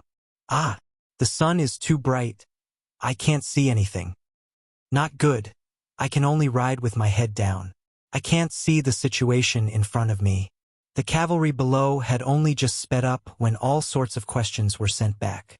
As the main general, Sun Hong had a bad feeling in his heart. He knew that it was time for him to make a decision. If he hesitated for even a moment longer, he would suffer irreparable losses. Retreat, everyone retreat and regroup with the infantry. He knew that if they continued to charge forward, they wouldn't even be able to use a fifth of their strength. How would they fight this battle? He immediately gave the order while turning his horse around. On the other side, Zhu Dehai also made the same decision as Sun Hong. He also led his troops towards the sun and similarly felt the blinding sunlight. He also knew that if they continued to fight, they would not be able to display their strength. Thus, he decisively gave the order to retreat. Just like this, before they could complete the encirclement, before the battle even started, the 4,000 Baiming cavalry had no choice but to retreat.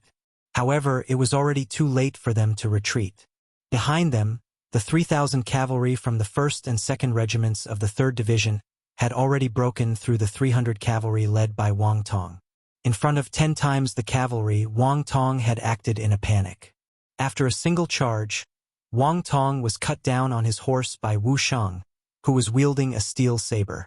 With the death of their main general, the rest of the cavalry lost their morale. They put up a show of resistance and threw down more than 100 corpses before returning to the middle of the infantry. Behind these 100 over Northern Ming Dynasty cavalrymen, there were over 3,000 cavalrymen from the 5-star army. They urged their horses to chase after the Northern Ming Dynasty cavalrymen while shouting loudly. From time to time, they would shoot arrows with the bows in their hands. Without any morale, the 100 or so Baiming cavalry didn't even have the strength to fight back. After throwing down more than half of the corpses, less than 80 of them made it back to the middle of the army. Before they could even gain a foothold, Wu Shang and Chen Bo had already led the 1st and 2nd regiments to kill their way behind them. Every time they raised their sabers, they would reap the life of an enemy soldier. At the front, Windchaser had already led a company of cavalry as the vanguard to kill Baiming's infantry. With their superb horsemanship, they leaped over the barricades on the ground and launched a series of fierce attacks on the shield-bearers.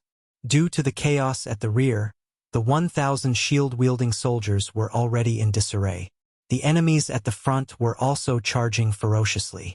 Very quickly, some of the weaker Baiming infantry broke away from the formation. Every time this happened, they would be faced with the fall of a sharp saber, or the result of a person's head flying off with a raise of a saber. Following Zhu Feng's arrival, 1st Battalion Commander Deng Yu, 2nd Battalion Commander Gao Danhua, and 3rd Battalion Acting Battalion Commander Hu Lu's subordinates all followed behind. With the advantage in numbers and the speed of the steeds, the infantry shield-bearers, who were already riddled with holes, suffered heavy pressure again and again. Finally, their formation was thrown into chaos, and they were all separated and killed by the cavalry. Regiment Commander Lu Zhua of the 2nd Reinforced Regiment also rushed over. Seeing that the enemy's infantry were already in disarray and that it was only a matter of time before they were defeated, he turned his spear and aimed it at Zhu Dehai's 2,000 cavalry that were still retreating. Battalion Commander Ma in the middle, Battalion Commander Ding in the left, Battalion Commander Tay in the right. Everyone, follow me and kill. Lu Zhua had been promoted from the Auxiliary Regiment Commander to the Cavalry Regiment Commander. He wanted to perform well, but at this moment, Zhu Dehai's troops had become his stepping stone. In addition, the 3 battalion commanders under him were also outstanding cavalry. For example, 1st Battalion Commander Ma Xiangshan, 2nd Battalion Commander Ding Shan, and 3rd Battalion Acting Battalion Commander Taimur were all people who had interacted with war horses for many years. He was very confident in their strength. Now that he had the opportunity, he naturally wanted to use his cavalry to attack his cavalry. He wanted to see the strength of his cavalry regiment. Cavalry against infantry, and with the advantage in numbers, even if he won, there was nothing to brag about. However, when cavalry fought against cavalry, it would be a battle of swords and spears. It would depend on one's ability. The originally proud Ma Xiangshan and the others wanted to perform well. With Lu Zhuo's order, it could be said that it was exactly what they wanted. Immediately, the 2,000 cavalry of the reinforced regiment quickly changed direction and went straight for Baiming Zhu Dehai's troops who were still retreating. Zhu Dehai, who was retreating, let out a sigh of relief. They didn't have to face the sun anymore. This allowed his cavalry to display their original strength. As the main commander, he had more confidence in his heart. However, before he could fully recover from his shock, a large number of cavalrymen appeared in front of them. This cavalry unit was wearing all kinds of clothing. From afar, there were Nuzan's clothing, Mongols' clothing, Han people's clothing, and even army green clothing. Could be said that there were all kinds of clothing. However, they all had one thing in common, and that was that each of them held a shiny saber in their hands, and each of them wore a pair of ink-black goggles that protected their eyes from afar. Naturally, the Northern Ming cavalry would be at a disadvantage if they were to face the sun head-on. However, with the addition of the sunglasses, the 2nd Regiment was no longer a problem. The glare of the sun had been reduced infinitely and was placed at the side. Right now, what they needed to do was to charge and charge. In the process of charging, the cavalry drew their bows and shot. As they approached, they shot the Baiming cavalry who were not fully prepared. Zhu Dehai's troops, who were retreating, had already lost their formation. Not to say that their formation was in chaos, but it was not too far off. Perhaps if they were given a certain amount of time, they could reorganize their troops. But would Lu Zhuo give them time? One side was unprepared, and the other side was ready. One side was retreating in panic, and the other side was advancing bravely. Although the number of cavalry on both sides was the same, there were 2,000 cavalry. But the difference between being prepared and not being prepared was very big. So much so that before the cavalry of both sides officially came into contact, arrows rained down like raindrops. No less than 100 people in the vanguard of the Baiming cavalry were shot and fell from their horses. And this was just the beginning of the contest. When Ma Xiongfeng led the 1st Battalion to charge into the Baiming cavalry unit, and when Dingshan's 2nd Battalion and Taimur's 3rd Battalion stabbed into the Baiming army's formation like two sharp knives, Zhu Dehai's face finally showed a look of fear. At this moment, he realized that the cavalry under his command had become a pot of porridge. They didn't know where to charge and what to do. The steel cavalry sabers and ordinary cavalry sabers began the first round of clashes, followed by the 2nd round, 3rd round, and 4th round. After 4 rounds, the panicked and unprepared Baiming cavalry suffered great losses. About 1/7 of the cavalry was cut off from their horses. But what was even worse was that after 4 rounds of clashes, some of the cavalry sabers in the hands of the Baiming cavalry actually showed signs of breaking. The slightly better ones also had large gaps. If you want to attack first, you must first sharpen your weapon. Originally, they were not prepared enough. Now that the enemy had taken the initiative, they were caught unprepared. Then, their weapons were not as sharp and durable as the enemy's. Some of the Baiming cavalry, although still seated on their horses, had nothing in their hands that could be used.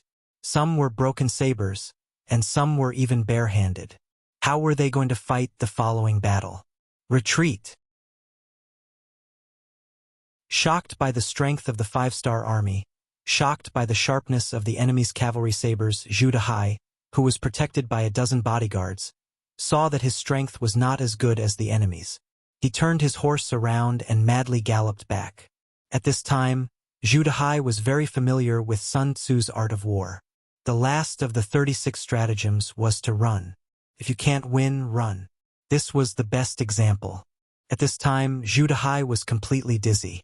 He had already forgotten that once he turned around, he would be facing the glaring sunlight. But at this time, he had completely forgotten all of this.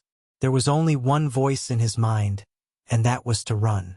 As long as he could escape, he might have a chance to live. The situation was not good, so he turned around and ran without hesitation. Zhu Dehai still had a very decisive heart, but his luck was really too bad. After running against the sunlight for a few li, a large army suddenly appeared in front of him. Because of the light, he only saw the enemy swarming towards him when he was less than 2 li away. The dust that covered the sky and covered the sun was flying. It was the cavalry led by the 3 RD Division's 3rd Regiment, the Spring Sun Division, and the Independent Regiment Tiger's Mane. There were close to 3,000 people. According to Yang Qindong's orders, they had set off 15 minutes later. As if they were afraid that the enemy would be wiped out, from the beginning of the charge, the 2 cavalry forces were racing against each other, afraid that they would be 1 step slower than the enemy. Originally, after 15 minutes, the 2 reinforced regiments, the 1st and 2nd Divisions of the 3rd Division, Baiming's army would have been defeated. If they were lucky, they might be able to clean up the mess. But never would they have thought that before they even reached the battlefield, they would already see the enemy. Although there weren't many of them, only a few hundred cavalry, in the eyes of the Spring Sun and Tiger's Mane, they were already a piece of juicy meat. Independent Regiment, charge with me. Tiger's Mane laughed heartily. He kept urging his warhorse to charge towards Zhu Dehai's troops. Regiment commander, what do we do? The 1st Battalion's commander Lu Qing urged his horse to Spring Sun's side. His face was filled with anxiety. What do we do? Of course we have to go. There is no such thing as superior and inferior on the battlefield, hee. Spring Sun laughed wildly. By the time he finished speaking, he had already charged out on his warhorse. Tiger's Mane was his superior. Even his division commander, Wu Shang, respected him. But this was the battlefield. There was no such thing as modesty when killing the enemy. Seeing the regiment commander dashing out without any hesitation, Battalion Commander Lu Qing laughed out loud and followed after him. The soldiers of the 3rd Regiment also yelled and shouted as they charged forward with their sabers in hand.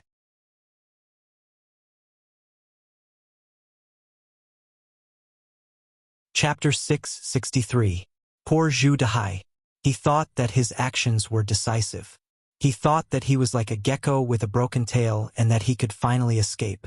But he never imagined that he would have to face 2 ferocious armies. When he discovered his opponents, his fate was already sealed. The cavalry from both sides collided in the blink of an eye.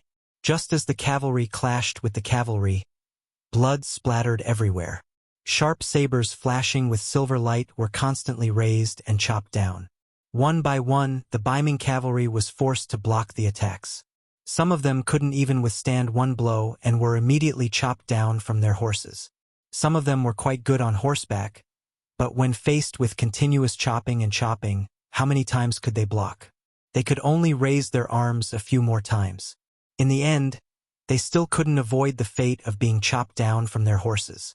Zhu Dehai's horse-riding skills were considered passable. He was barely able to exchange blows with the 2 5-star army cavalrymen. Under the powerful impact, he could already feel his arm swelling. Just as he was thinking that he wouldn't be able to withstand a few more collisions like this, he was afraid that he wouldn't be able to lift his arm anymore. However, when their weapons collided for the 3rd time, a completely unexpected scene occurred. The saber in his hand actually broke into 2 pieces. How could this be? This scene caused Zhu Dehai's eyes to widen. The quality of the saber in his hand wasn't bad.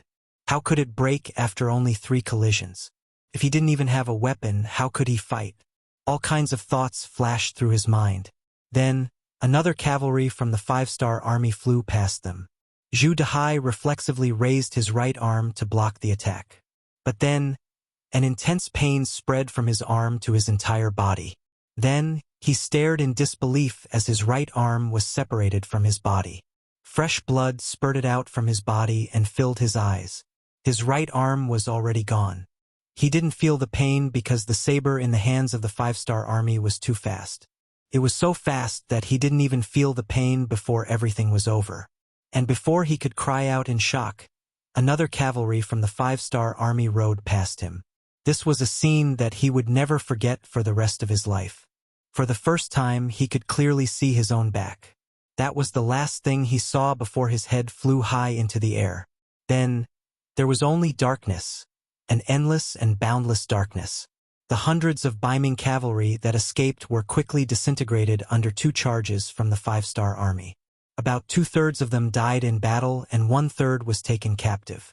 At the same time, the Baiming cavalry under General Sun Hong was also targeted by the reinforced cavalry regiment.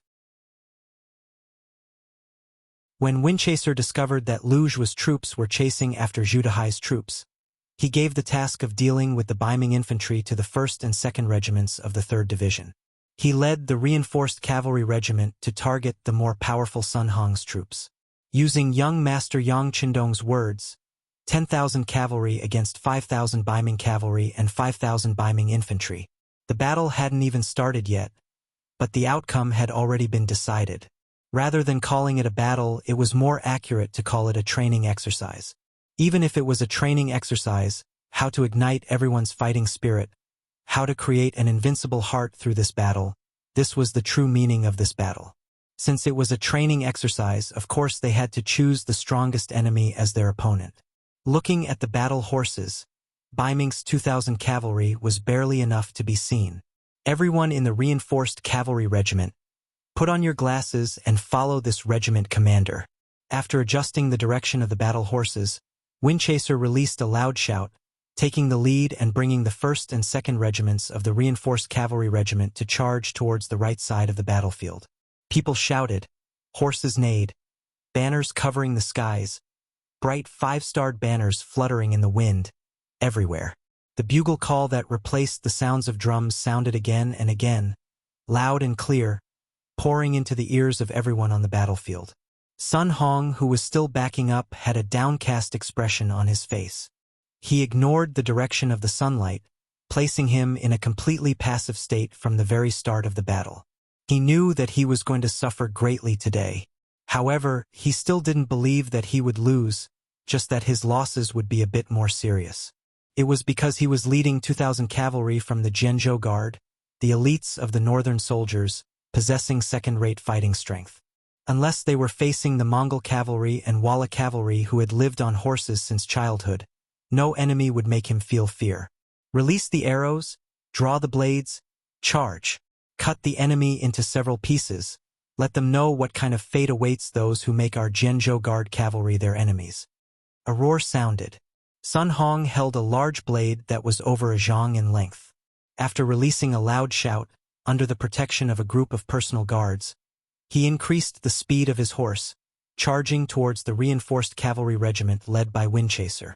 The 1st Battalion is at the front, the 2nd Battalion is in the middle, and the 3rd Battalion is at the back. Windchaser similarly didn't show any weakness. Brandishing the cavalry blade that flickered with cold radiance, after releasing a loud shout, he also took the lead and launched a fierce charge. The 2 forces of cavalry with similar strength and numbers finally began to clash an hour after the battle began. When enemies met on a narrow path, the courageous would emerge victorious. A battle of cavalry where every blade drew blood began. Charge, charge! The commanders of both sides separately gave the final military orders. A total of 4,000 warhorses clashed together by the Liao River, becoming a great battle. In just the first clash, there were already countless streaks of bright red blood that splashed in all directions. At any moment, there would be cavalry soldiers that fell off their horses, or there would be broken limbs that flew into the air. There were Baiming cavalry, Nuzan cavalry, Mongol cavalry, and Han cavalry that fell off their horses. At this moment, the cavalry all displayed their abilities. At this moment, no one would show you the slightest bit of leniency because of your background or race. At this moment, if you didn't kill others, then you would be killed by others. No one was an exception. Windchaser raised his cavalry blade, already continuously hacking down more than 10 people. At least 4 Baiming cavalry were chopped off their horses by him. At the same time, 3 enemies were injured by him. His body also suffered 2 cuts. Fortunately, he had the protection of the bulletproof vest, so these 2 cuts didn't truly injure him. Zhenzhou Guard cavalry is unordinary after all. After another charge, Windchaser, who had rushed to the back of Beiming cavalry, reined in his horse. He sighed in his heart, and at the same time, his fighting spirit was infinitely aroused. You guys are very strong, right? That's good. The stronger the opponent, the more you can train yourself. He believed that, after this battle, although there would be some losses in the reinforcement regiment, their combat strength would definitely increase by a lot. Wasn't this what the 6th young master and himself wanted? Not far away, Commander Wuxiang and Political Commissar Qin Bo, who had already divided the Beiming infantry into several groups, also noticed the battle on the right side of the battlefield. They saw that the reinforcement regiment already had more than 100 people killed or injured, but they didn't have any intention of joining in. If an army wanted to grow, the process must be bloody. Only after experiencing this could they become a truly strong army. During this process, others couldn't help much. Of course, Wu Shang and Uncle Chun were also watching this place. As long as they noticed that the reinforcement regiment was not as strong as the enemy, they would immediately intervene. In short, they would never allow their side to be defeated in front of them. However, the reality was that this kind of thought was destined not to appear. After this clash, the 2 sides had already swapped positions. Hundreds of cavalry from both sides had fallen, as well as many lonely war horses. However, this didn't mean that the battle was over. It was just the beginning. After the 2 sides swapped positions, the dazzling sunlight once again shone on the faces of the Beiming cavalry. Sun Hong's expression was frighteningly dark. Just now, he had also displayed his might and killed at least 3 5-star army cavalry. At the same time, he also noticed that the enemy had something that could protect their eyes. He didn't know what it was called, but he knew that with that thing, they didn't seem to be afraid of the dazzling sunlight. The enemy had it, but he didn't. Now that he had to face the sunlight and attack, the disadvantage would uncontrollably appear. The cavalry of the Zhenzhou Guard seemed to be in danger. While Sun Hong was hesitating, the cavalry of the 5-star army cavalry on the opposite side once again charged over. It was still the 1st Battalion at the front, followed by the 2nd Battalion, and the 3rd Battalion at the back. Ma Xiangshan, the commander of the 1st Battalion, shouted loudly. Combined with the blood of the enemy that flew to his face when he killed the enemy just now, it made him look very scary at this moment. There was a feeling of a killing god that walked out of hell. Ma Xiangshan held the saber in his right hand and the reins in his left hand. He attached his body to the horse as much as possible to protect the streamline of his body and reduce the wind resistance. This allowed him to charge forward at a faster speed. This speed could multiply the power in his hands. At this time, once the saber was slashed out, even a small tree stump could be easily cut down. This was the power of the combination of speed and sharpness of the saber. The saber that was given to them this time, although it wasn't as long as the spear and saber because it was short, it was more powerful and nimble. In addition, it had a very satisfying sharpness. The number of enemy cavalry that died in Ma Xiangshan's hands had already exceeded 5 people, which made him very satisfied. He also seemed to be born for the battlefield. After killing several people, not only did he not feel the slightest bit of fatigue, but he was also very excited. This excitement naturally turned into boundless killing intent. When he waved the saber again, his face was only left with a flush of excitement. The more he fought, the braver he became. This was the description of soldiers like Ma Xiangshan. Following Ma Xiangshan's loud shout, the soldiers of the 1st Battalion were also inspired and infected. They all shouted and rushed forward together with the battalion commander. From afar, he was like a sharp arrow that directly pierced into the ranks of the Beiming cavalry.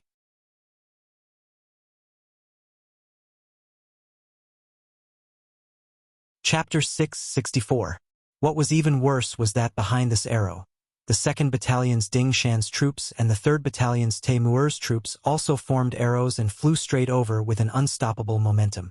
In comparison, the Northern Ming cavalry was naturally much weaker in terms of aura. In the first clash, they relied on their self-confidence, relying on the momentum that the world would avoid whenever they appeared. However, when they truly clashed, they discovered that the five-star army was much stronger than they had imagined. Their unstoppable momentum, their sharp sabers, and their merciless ruthlessness actually caused them to suffer a small loss in the first clash. Looking at the center of the battlefield, they accounted for 2/3 of the cavalry that were killed. They were like little flowers in a greenhouse, always thinking that they were the most beautiful in the world. However, when they entered the primeval forest, they were lucky enough to see all kinds of beautiful flowers blooming. When they saw flowers that were far more beautiful than them, they naturally had the thought of viewing the sky from the bottom of a well. The clash with the five-star army also taught the Baiming cavalry a deep lesson. It let them know that apart from the Mongol Empire and the Wala Empire, they were not the strongest cavalry in the world. Once such a thought appeared, it could not be suppressed. If they lost in terms of temperament, their morale would naturally be much weaker. Taking advantage of this time, the five-star army once again clashed. Looking at the vast number of enemies charging at them, most of the Baiming cavalry could not even open their eyes completely. In addition to the lack of morale, the morale of the army began to fall into chaos. Don't panic, don't be afraid. We will always be the strongest. Everyone, follow me and attack. Sun Hong sensed the change in the mood of the cavalryman beside him. After he knew that something was wrong, he shouted loudly. Then, without giving the other cavalryman time to react, he led a dozen of his personal guards and was the first to gallop out. No matter what, he had led troops for many years and had experience. The more it was like this, the more Sun Hong knew that he could not hesitate. He could not give the soldiers any more time to think. Otherwise, once the morale of the army crumbled, there would be no way to continue fighting this battle. Sun Hong took the lead and charged out. With him leading the charge, many of the Baiming cavalry who were still hesitating followed him. However, they were still one step too late and allowed Sun Hong to become the vanguard. Moreover, there were only a dozen of them in the vanguard. Logically speaking, when cavalry clashed, the general of each side should be protected. After all, if the general was there, the morale of the army would be there. If the general died, the morale would be gone. However, at this time he did not care about that. He didn't dare to stop and wait for the cavalrymen behind him to converge. Who knew if the cavalryman behind him would also stop if he stopped? Such a move was no different from courting death in a situation where the cavalrymen were charging at him. Sun Hong, who had no choice but to brace himself and charge forward, did his best to avoid the main force of the five-star army cavalry. He wanted to take a roundabout route and charge past the enemy cavalry. As long as he did not clash head-on with the enemy cavalry, there shouldn't be any danger. Therefore, what happened next was a puzzling scene. With Sun Hong as the vanguard, the dozen or so Baiming cavalry didn't meet the imposing main force of the five-star army cavalry. Instead, they dodged and charged to the side of the battlefield. This was a clear display of weakness to the enemy. It was even a cowardly action. It was something that the cavalry code of conduct did not allow to happen. It was because once one side did this, they would lose the morale of the army before the battle even began. If that happened, then it would be impossible for them to win this battle.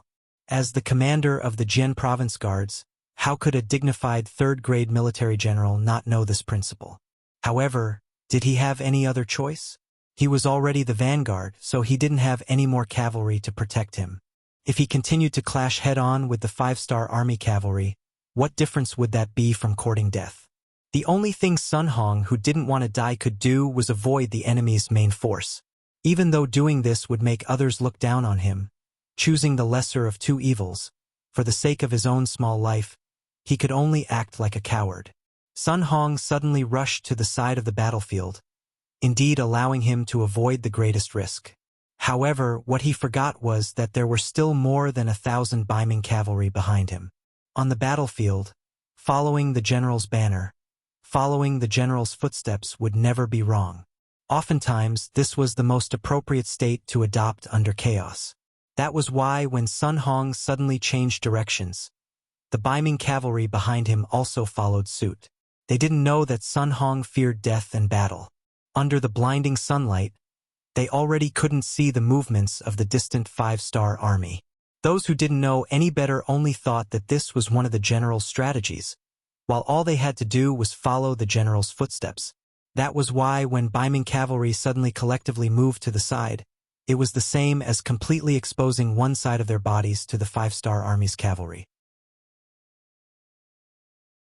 1st Battalion Commander Ma Xiangshan, who had originally already prepared himself for a life-and-death battle, when he saw that the enemy cavalry actually didn't face them head-on, instead exposing one side of their bodies to him, how could he let go of such a good opportunity?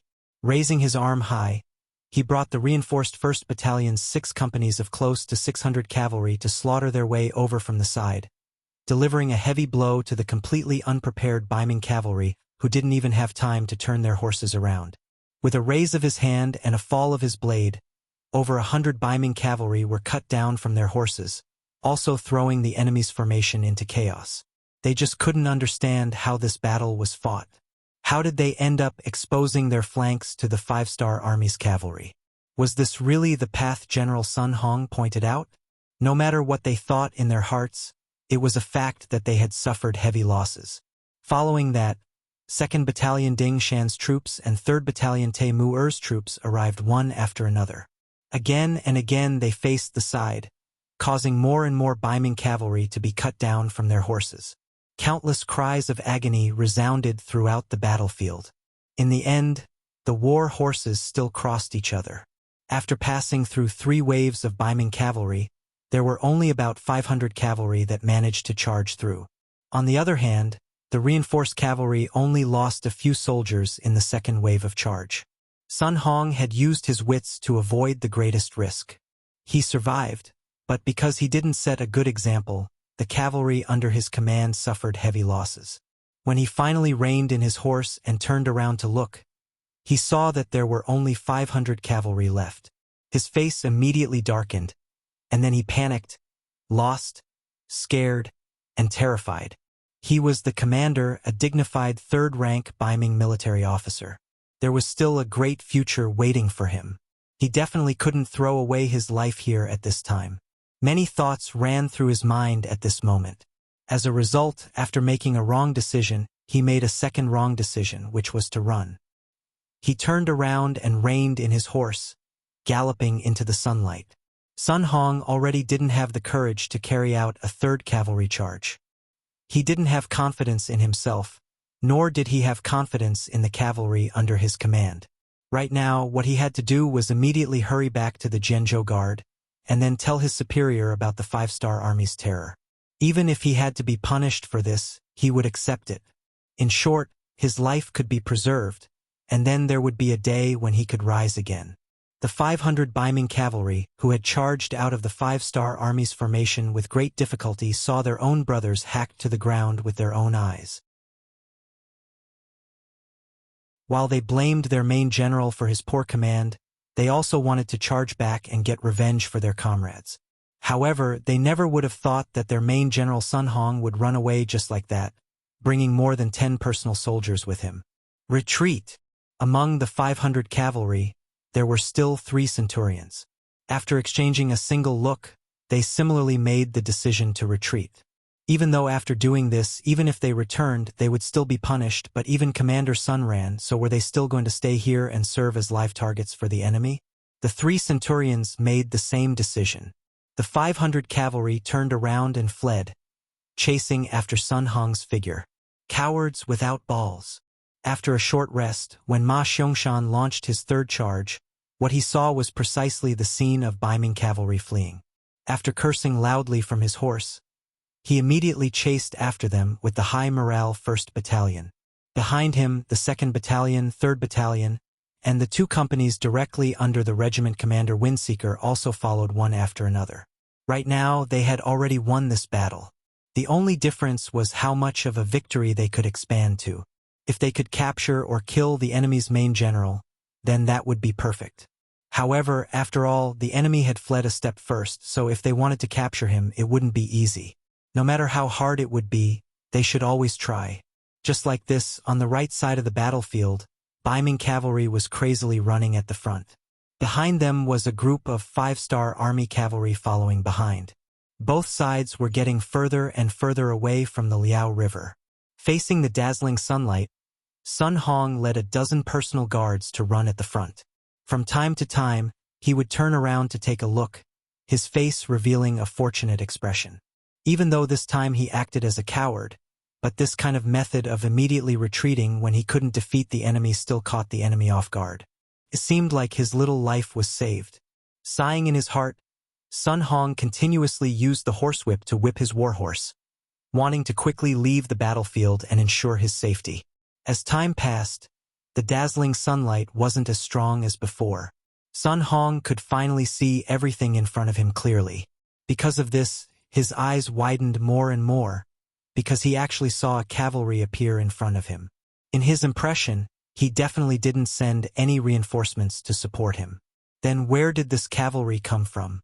Could it be the reinforcements sent by Sa Cha River Guards and Tai Ning Wei?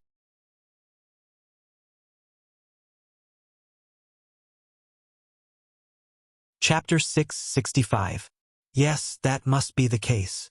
The thought flashed through his mind and Sun Hong's face brightened up. Reinforcements had finally arrived. Although both of them were 1,000-man guards and the total number of cavalrymen was only around 600, it was still not a problem to use them well. That way it would be easier for him to escape. The fearful expression on Sun Hong's face was replaced by a hearty laugh. He led the 500 riders to meet the incoming cavalry head-on. The war horses of both sides were galloping forward, and the distance between the two sides was getting closer and closer. When they were only 2 miles away, they could finally see the lineup of the other side. Their faces were still unclear, but from their clothes, they could already distinguish the identity of the other side. Fuck! Sun Hong couldn't help but curse when he saw the enemy's uniform, especially when he saw the 5-star flag fluttering in the wind. Enemy soldiers? Why are there enemy soldiers here? Could it be that the 5-star army predicted that I would be defeated and escape? Of course, it was expected that I would be defeated. I really didn't expect that I would be defeated. Everything was just a coincidence. The enemy was the 3 RD Division's 3rd Regiment Spring Sun and Tiger's Main's Independent Cavalry Division's 4 battalions. Not long after they charged out, they were lucky enough to encounter the defeated Zhu Dehai's troops. Naturally, they surrounded them and wasted some time there. Sun Hong thought that after such a long time, the battle would be over and they wouldn't need to do anything else. However, the heavens were really good to them. They encountered another Baiming army. After seeing that it was the Baiming cavalry, Tiger's Mane and Spring Sun didn't care about which division they were from. They were afraid that the enemy would steal their credit and charged forward with their swords drawn. The 2,000 cavalrymen were like cats that saw mice. They were afraid that if they were late, they wouldn't have the chance to kill the enemy. It was actually the 5-star army. Sun Hong's eyes widened and his body trembled. How could there still be a 5-star army here? Since they were so powerful, why didn't they just charge at the first time? If that was the case, wouldn't they be defeated in a single charge? How would Sun Hong know that the number of people in the 5-star army reported by the scout didn't include the people guarding the supplies? Those people were the independent soldiers. They were usually in charge of logistics, but they were elite soldiers on the battlefield during wartime. The reason why they didn't use their advantage in numbers was because they wanted to train the newly formed cavalry and strengthen the 1st and 2nd Regiment. If they came at him with a crushing force, then what was the point of training? Sun Hong, whose heart was trembling, seemed to be frozen in place. Then, a soldier beside him shouted, "General, run quickly. They are coming." There were already close to 2,000 soldiers chasing after them, and another 2,000 were coming from the opposite side. How were they going to fight this battle? If they didn't run, what were they waiting for? Run? Where do you think you're going? Sun Hong's entire body seemed to have lost its spirit. The distance between them was too close, less than 2 li. A single charge would be enough to reach the front of the formation. There were also soldiers chasing behind them, so there was no way to run. Sun Hong had completely lost his confidence. After lamenting, he turned around and looked at the 500 soldiers behind him. He shook his head and said, "You guys should surrender. Perhaps you will still have a way out. Remember, Don't resist. That will only be a meaningless sacrifice. Sun Hong persuaded his subordinates to surrender because he didn't want them to die like this. This was the only thing he could do as a general. Then he pulled out the sword on his body, and a bitter smile appeared on his face. Then he slashed his neck. His movements were too fast. Before anyone could figure out what was going on, Sun Hong had already fallen from his horse. His eyes were wide open as if he was expressing the unwillingness in his heart. But in the end, he still killed himself. The soldiers under him could surrender, but as the general, he absolutely couldn't do so. He still had his family and family behind him. If he really surrendered to the 5-star army, once the news spread, only his family would be implicated. So, he only had one choice, death. Sun Hong died. Without their general, the 500 Baiming cavalry chose to surrender when they were surrounded by the 5-star army. Among them, there were some hot-blooded men who wanted to die for a righteous cause. But before they could pull out their swords and prepare to fight, they were stopped by their fellow soldiers. You may not be afraid of death, but some people were. If your individual resistance angered the 5-star army and they were all killed, then wouldn't everyone be buried with you? In the end, the 500 Baiming cavalry all surrendered. Normally, with 500 surrendered soldiers, everyone should be happy. But no matter how one looked at it, Tiger's Mane, Windchaser, and Spring Sun, they didn't have any smiles on their faces. It was clear that they were still depressed because they couldn't kill to their heart's content. When Sun Hong committed suicide, the Baiming camp by the Liao River gradually quieted down. The general of this army, Tang Long Tian, was captured, and the 30,000 guards commander, Wang Tong, was killed on the battlefield. With the death or capture of their generals, the Baiming army also lost their will to fight. When they saw a large number of 5-star army cavalry surround them, they all threw down the weapons in their hands and chose to surrender. Right now, it was only 4 o'clock in the afternoon.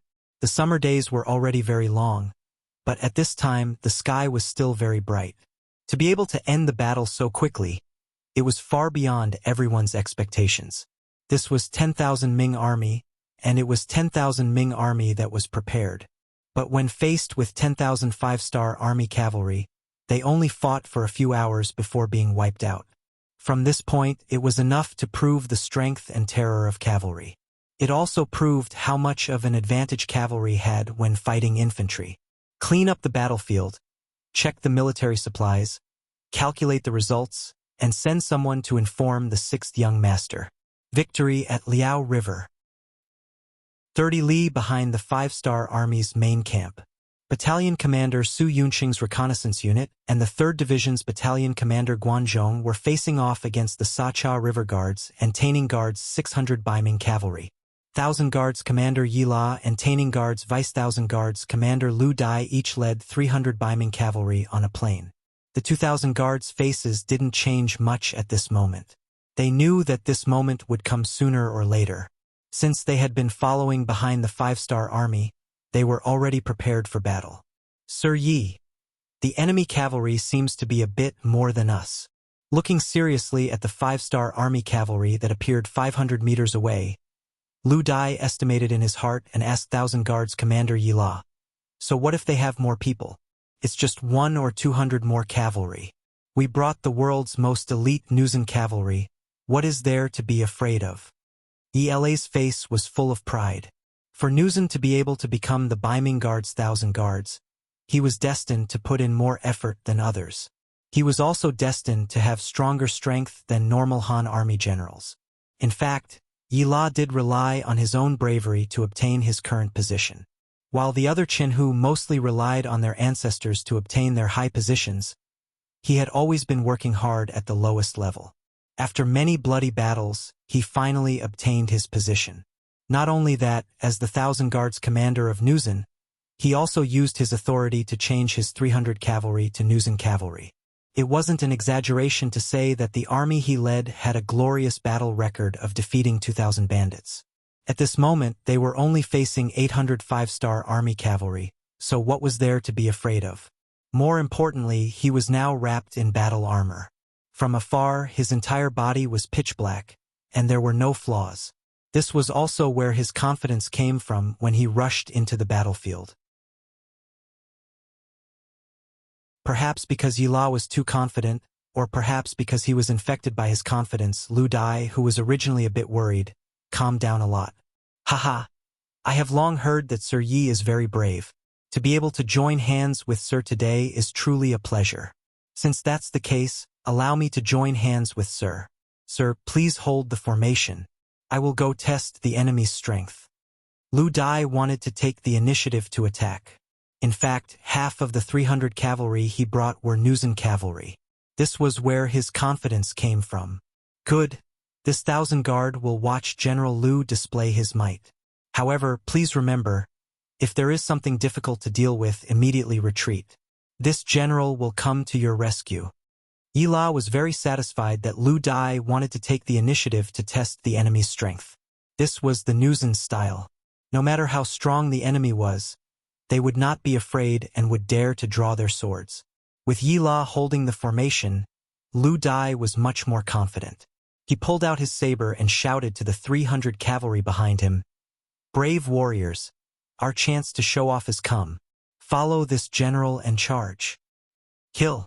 The 300 cavalry formed by Nuzan and Han people roared in unison. Then they waved their whips and dashed toward the 5-star army. In the 5-star army, seeing the Baiming cavalry charging, the battalion commander of the 3rd Division, Guanzhong, laughed loudly. Then, he looked at the calm Su Yunsheng and said, "Battalion Commander Su, you are the treasures in the eyes of the 6th young master. For a charge like this, it is better for us, the direct division, to do it." Su Yunsheng really wanted to be the vanguard, but when he considered Guanzhong's words, that the scouts were made up of the most elite soldiers, it was indeed a waste of talent to use them in front of a cavalry formation that could easily be damaged. Su Yunsheng nodded and said, "All right, please be careful, Battalion Commander Guan." "Ha ha ha. Don't worry, Battalion Commander Su. The person who can kill me hasn't been born yet." With a heroic laugh, Guanzhong pulled out his shining saber and waved it forward. "Direct division. Follow me and kill."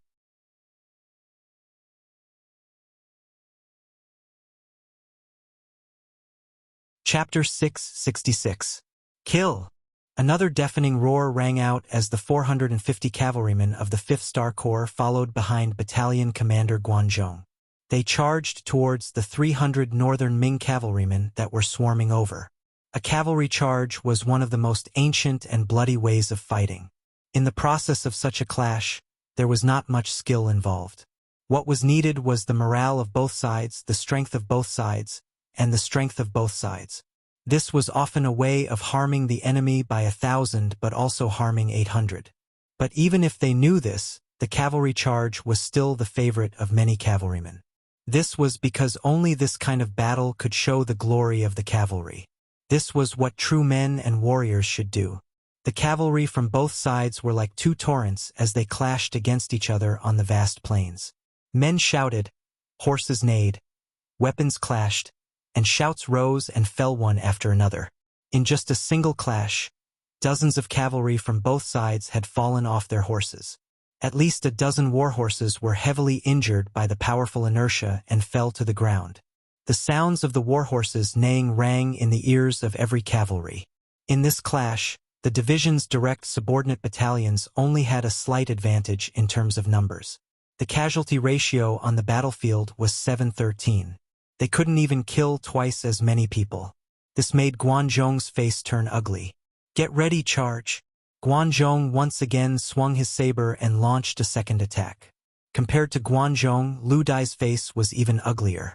Half of the 300 cavalrymen he brought were Nuzan elite cavalrymen. Not only did they not gain any advantage in this clash, they even suffered a loss. This was something that he couldn't accept. Fortunately, the 13 cavalrymen that died were all elite cavalrymen.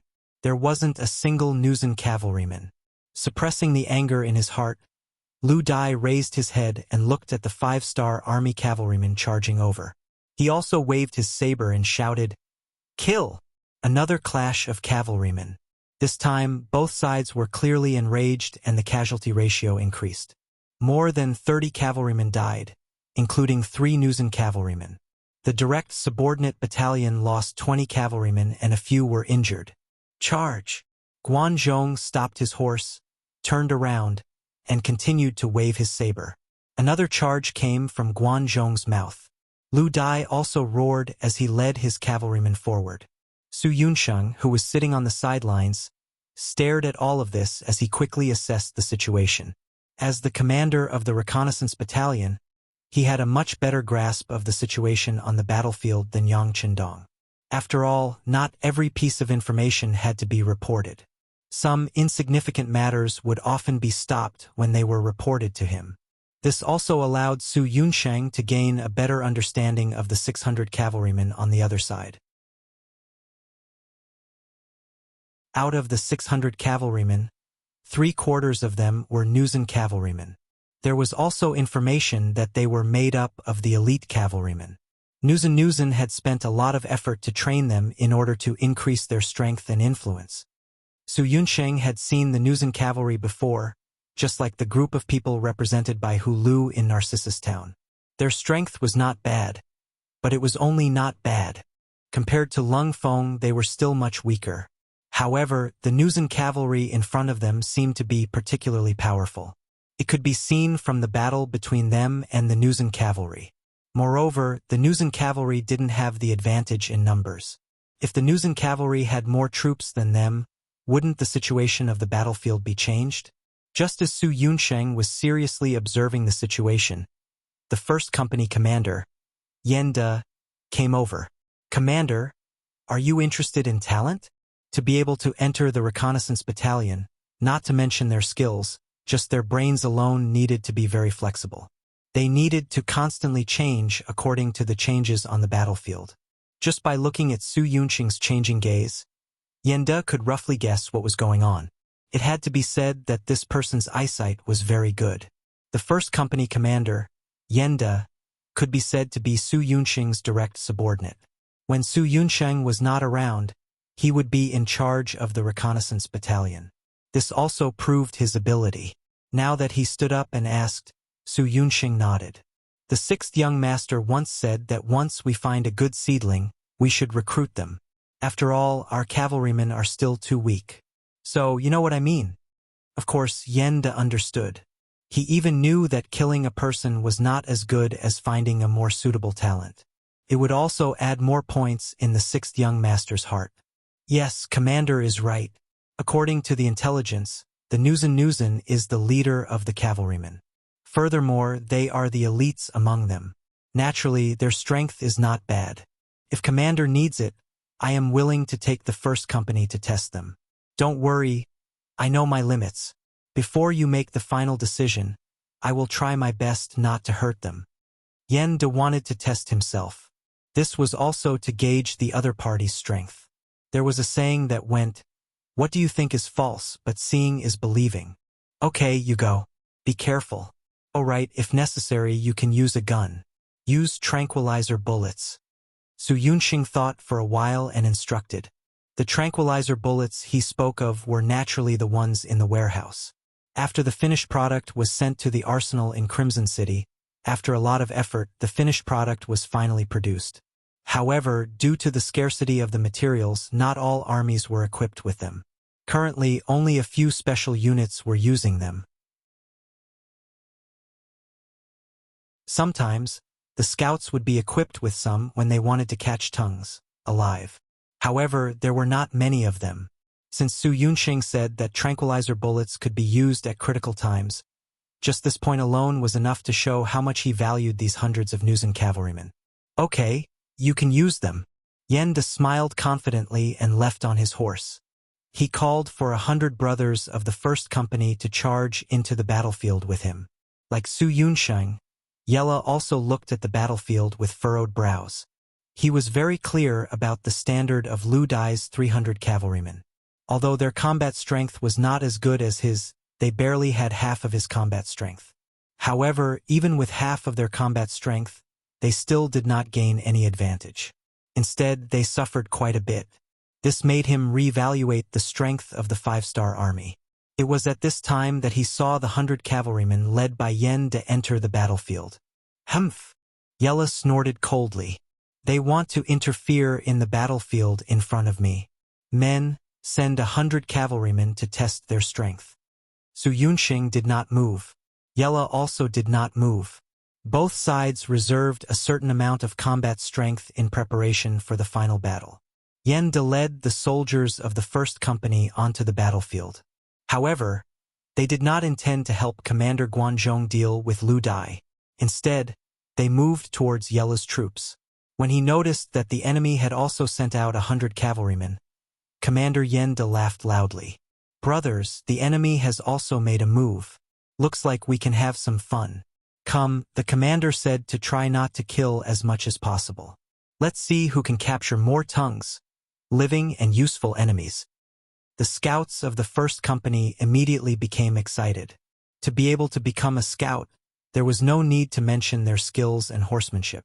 Unless they were surrounded by enemies several times their size, otherwise, even if they could not defeat the enemy, they could still retreat unscathed. And now that it was only one-on-one, there was even less of a difficulty. Many of the soldiers even began to put away their cavalry swords and rubbed their fists. Since they wanted to capture the enemy alive, the sharp cavalry swords naturally had to be put away. They were all confident in their horsemanship. They believed that they could get close to the enemy without being injured and then capture the enemy with a single hand. Different from the 3 divisions who had just expanded their forces, the scouts still chose the seedlings of the cold front even though they were expanding from the company to the battalion. In other words, the 100 people who came out to fight this time were all cold front soldiers, and they were all experienced cold front soldiers. Not only were they very good at teamwork, but they were also very good at martial arts. Few people could be their match. And when these 100 cold front soldiers entered the battlefield, it was only a nightmare for the enemy. The moment they saw the Nuzan cavalrymen charging towards them, these 100 people began to perform all kinds of horse tricks. Some hid their bodies on the side of the war horse, some completely climbed on the horse and became one with it. Some only had 1 foot on the stirrups and were ready to pounce at any time. In short, the 100 cavalrymen performed all kinds of difficult horse tricks. The Nuzan cavalrymen were indeed quite capable. Facing the actions of the first company of scouts, many of them also began to play tricks. They also performed all kinds of difficult tricks on their horses and then quickly closed in on the enemy. Both sides seemed to have a tacit understanding, and that was to try their best not to use their cavalry swords. They wanted to see whose horsemanship was better and whose horse skills were better. They wanted to see who could capture who in the end. This kind of battle could only be done by those who were extremely confident. Just from this point alone, these 100 Nuzan cavalrymen could be considered elites. The enemy had sent out all their elites and were full of confidence in their own martial arts. A great battle that was similar to catching a thief on horseback was about to begin. In the distance, the horse trap, a way to catch wild horses, and later used to trap the enemy on the horse, attacks. When they got close, it simply became a fight where you grab and I dodge and I grab and you dodge. All of this happened in the instant when the 2 horses crossed paths. Speaking of lassoing attacks, it was clear that the Nuzan cavalry was better at it. Their lassoing was fast and accurate, and a few scouts were caught because they could not dodge in time or were not used to such an attack. This made Su Yunxing frown as he watched all of this happen. The good thing was that when it came to close combat and capturing people, the scouts were better. They were also used to capturing enemies at close range. Furthermore, to be a member of Cold Vanguard, which one of them wasn't strong and agile. This allowed them to capture more than 10 Jurchen cavalry in a very short period of time, turning the tide of the battle around.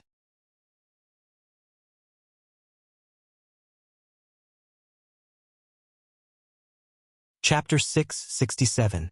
Seeing more than 10 of his men being captured alive, Yella's expression turned ugly.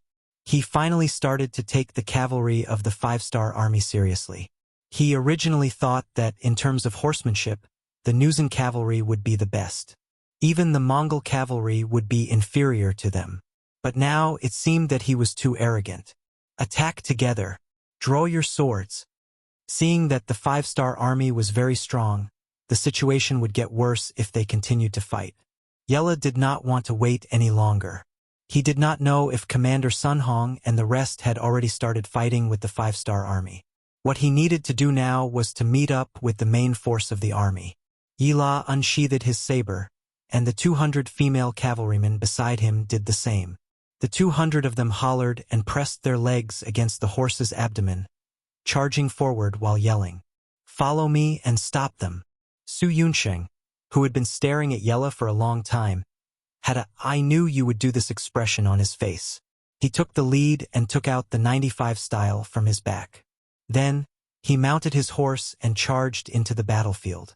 Firing immediately was the new requirement that Yang Chundong gave to the cold vanguard soldiers. Since the next step was to fight on horseback, how to steadily fire and hit the target at high speed became the main training direction for the cold vanguard soldiers. Some of the requirements sounded easy, but they were quite difficult to fulfill. For example, firing immediately was something that only a few people in the reconnaissance battalion could do. They were able to hit the target while on a moving horse. Coincidentally, Su Yunsheng, as the battalion commander, was a soldier with this level of skill. As the war horse moved forward, Su Yunsheng held his gun and slowed his breathing. After he got used to the bumpy ride of the war horse, his right index finger moved slightly. Then, a bullet was fired from the gun barrel. The bullet flew straight towards Yi Ladeo, who was waving his saber as he charged forward. He did not hurt anyone because Su Yunsheng thought highly of Yella's ability. To be able to train cavalry that could compete with the scouts, this kind of person was definitely a talent. This was also what the 6th young master needed. But, after a very unexpected gunshot, Yi La, who was running on his horse, felt his right arm sink. When he looked up instinctively, his eyes were filled with horror. He didn't know when, but there was a big gap on the sword in his hand, and the blade was about to break. Who? Su Yunsheng, who fired this shot, was also secretly thankful for his luck. After a period of training, after wasting a lot of bullets, he could now hit a target on a moving horse. However, for an object as thin as a blade, the probability of hitting it was still very low. 1 out of 5 shots was already the limit. For this shot to hit, there was more or less an element of luck involved. Su Yunsheng secretly thought that he was lucky, but in Yi La's eyes, it really shocked him. Since the other party was able to hit his saber with a gun, wouldn't it be easier for him to kill him? How could the 5-star army's marksmanship be so good? Where did they come from? After becoming a chiliarch of Baiming, Yi La more or less had a certain understanding of guns. However, from what he knew, Baiming's guns were extremely low in terms of stability and accuracy. Only the legendary mercenaries of the Duke of Loyalty's mercenaries were truly powerful, and they could fight against 10 or even 100 enemies. Could it be that the other party was using the world's most advanced guns? The thought only flashed through his mind for a moment. Yi La, who had already started his charge, didn't have time to think too much. Although he was indeed frightened, what if the other party was just coincidentally stunned? Moreover, he didn't think that the other party would intentionally hold back when they had the ability to kill him. They didn't have any relationship, so why would they do that? Quick, be careful. They have guns in their hands. We can only gain an advantage if we get close to them. Charge with me. After a short moment of hesitation, Yi La's shout rang out again. At this moment, there was only one thought in his mind, and that was to charge in front of the other party, cut them down from their horses, and then snatch the guns in their hands. That way, he would be able to gain a great merit. The Nuzan cavalry could be said to be built by Yi La himself. He had invested all of his wealth and energy into it. The other people could name these 300 cavalry, and they treated each other like brothers. When he gave the order, they naturally rushed forward and surrounded Yang Chindong's troops from dozens of directions. They were either holding horse ropes in their hands or making a flying action, as if they wanted to capture the 5-star army alive. Interesting. Su Yunsheng, who had fired a shot, saw that the other party had the same idea as him. They actually wanted to capture him alive. He couldn't help but smile, and his heart was filled with joy. Obviously, the other party had also taken a fancy to his extraordinary skills and even his weapon. They wanted to take it for their own use. Since both of them had such thoughts, then let's see whose methods were more brilliant. Come on, prepare the tranquilizer bullets. Don't be afraid of wasting them. As long as we can capture these people alive, I will report back the amount of bullets used. The more he saw the performance of the Nuzen cavalry, the more Su Yunsheng was certain of the strength of these people. They were definitely first-class elite soldiers, especially their horse skills. It was obvious that compared to them, they were even stronger than the Windchaser cavalry regiment. If these people could be used for their own purposes, the mercenary cavalry strength was very likely to increase by half a level or even more. The sixth young master had once said that talent was always the most important thing. Based on this sentence, they had only used up some tranquilizer bullets. No matter how they looked at it, they had profited greatly. The scouts were still having a headache from the other party's superb performance on the horse. They originally thought that their horse strength was very strong, but when they really compared, they realized that they still had too many shortcomings. When facing such a strong opponent, they couldn't help but feel a little lacking in confidence. Now that the camp commander had given the order to use the tranquilizer guns, they didn't have to worry about killing these elites. At that moment, everyone didn't hold back anymore. One by one, they took out their precious tranquilizer bullets and loaded them into their guns. They skillfully aimed, adjusted their breathing, and fired steadily. This series of actions was done naturally and smoothly. Bang, bang, bang. Bang, bang, bang. Gunshots rang out continuously. Without any misgivings, bullets flew out of the barrels and into the bodies and horses of the Nuzen cavalrymen who were trying to get close, and in reality were indeed very close to them. Originally, everyone still appreciated each other and wanted to control each other for their own use. This was the reason why they didn't start a fight as soon as they saw each other. But now, suddenly, the five-star army started firing. Seeing their trusted subordinates trembling a few times after being shot, they fell to the ground with a plop. None of them could get up anymore. Yella's face started to turn cold, until it was terrifyingly deep. Use the bows and arrows. Don't care so much. Kill, kill. His brothers died one by one in front of him. Yella's patience and tolerance disappeared at this moment. In exchange, he was filled with endless anger and terrifying murderous intent. Yella was finally serious. He didn't want to capture prisoners of war anymore. He wanted to pay blood with blood. But at this moment, Yella's reaction was still a little slow. Just as he gave the order, the Nuzen cavalry picked up their bows one by one. The number of people who were able to pull the strings of their bows could be counted on two hands. In a very short period of time, Yella, who had lost most of his combat power, led less than 10 Nuzen cavalry to start a counterattack. They also displayed their martial arts on horseback to the extreme. Even in the face of continuous fire, these people relied on their nimble bodies to make all kinds of evasive maneuvers, causing the bullets to miss one after another. At the same time, they were also looking for opportunities to release arrows to counterattack. In a short period of time, 7 scouts had been hit by arrows, falling to the ground after being hit by the arrows or being hit by their horses. Yella only brought less than 10 cavalrymen. To be precise, there were only 9 of them. There were only 10 of them, and the first wave of counterattacks hit 7 of the scouts. The hit rate was 70%, which was a rather high standard. Bang, bang, bang. Using the short period of time when the enemy finished firing the arrows, another 5 Nuzen cavalry were shot and fell from their horses. Yella, who only had 4 cavalrymen by his side, roared and cursed. Then he turned around and left very straightforwardly. After seeing the accurate marksmanship and powerful firearms of the 5-star army, he knew that it was impossible to win with the amount of people he had now. Since that was the case, he left and remembered this hatred in his heart and looked for an opportunity to take revenge. Yella wanted to leave, but how could Su Yunsheng allow it? He shouted and gave chase. He himself rode his horse and chased after Yella. Anesthetizing the enemy was only a method. If he really wanted to persuade them to work for him, he knew that all hope fell on the enemy's chilly arch. As long as he captured this person alive, there was a high possibility of subduing the cavalrymen. Otherwise, the problem would be difficult to solve. With a clear goal, Su Yunsheng brought a squad of elite scouts and chased after Yella. A squad of scouts just to deal with a single cavalryman. This was extremely rare in the history of Yangxia's scouts. It was also destined that Yella would not be able to escape. Yella's horse skills were indeed very good.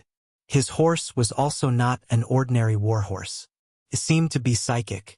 It seemed to know its master's intentions and rushed out of the encirclement of the scouts several times when it was extremely dangerous. Yella's warhorse was well protected. It was covered with a layer of armor, even the head was covered. Although the weight would reduce the warhorse's running speed, because its entire body was covered in armor, it would give a feeling of being unable to attack. Even if the gun hit the armor, it would not be able to penetrate it. However, the powerful recoil made the warhorse feel pain and neighed. You're tuning in to the Journey of the Soul YouTube channel. Don't forget to subscribe and join us on this journey to catch the most captivating stories.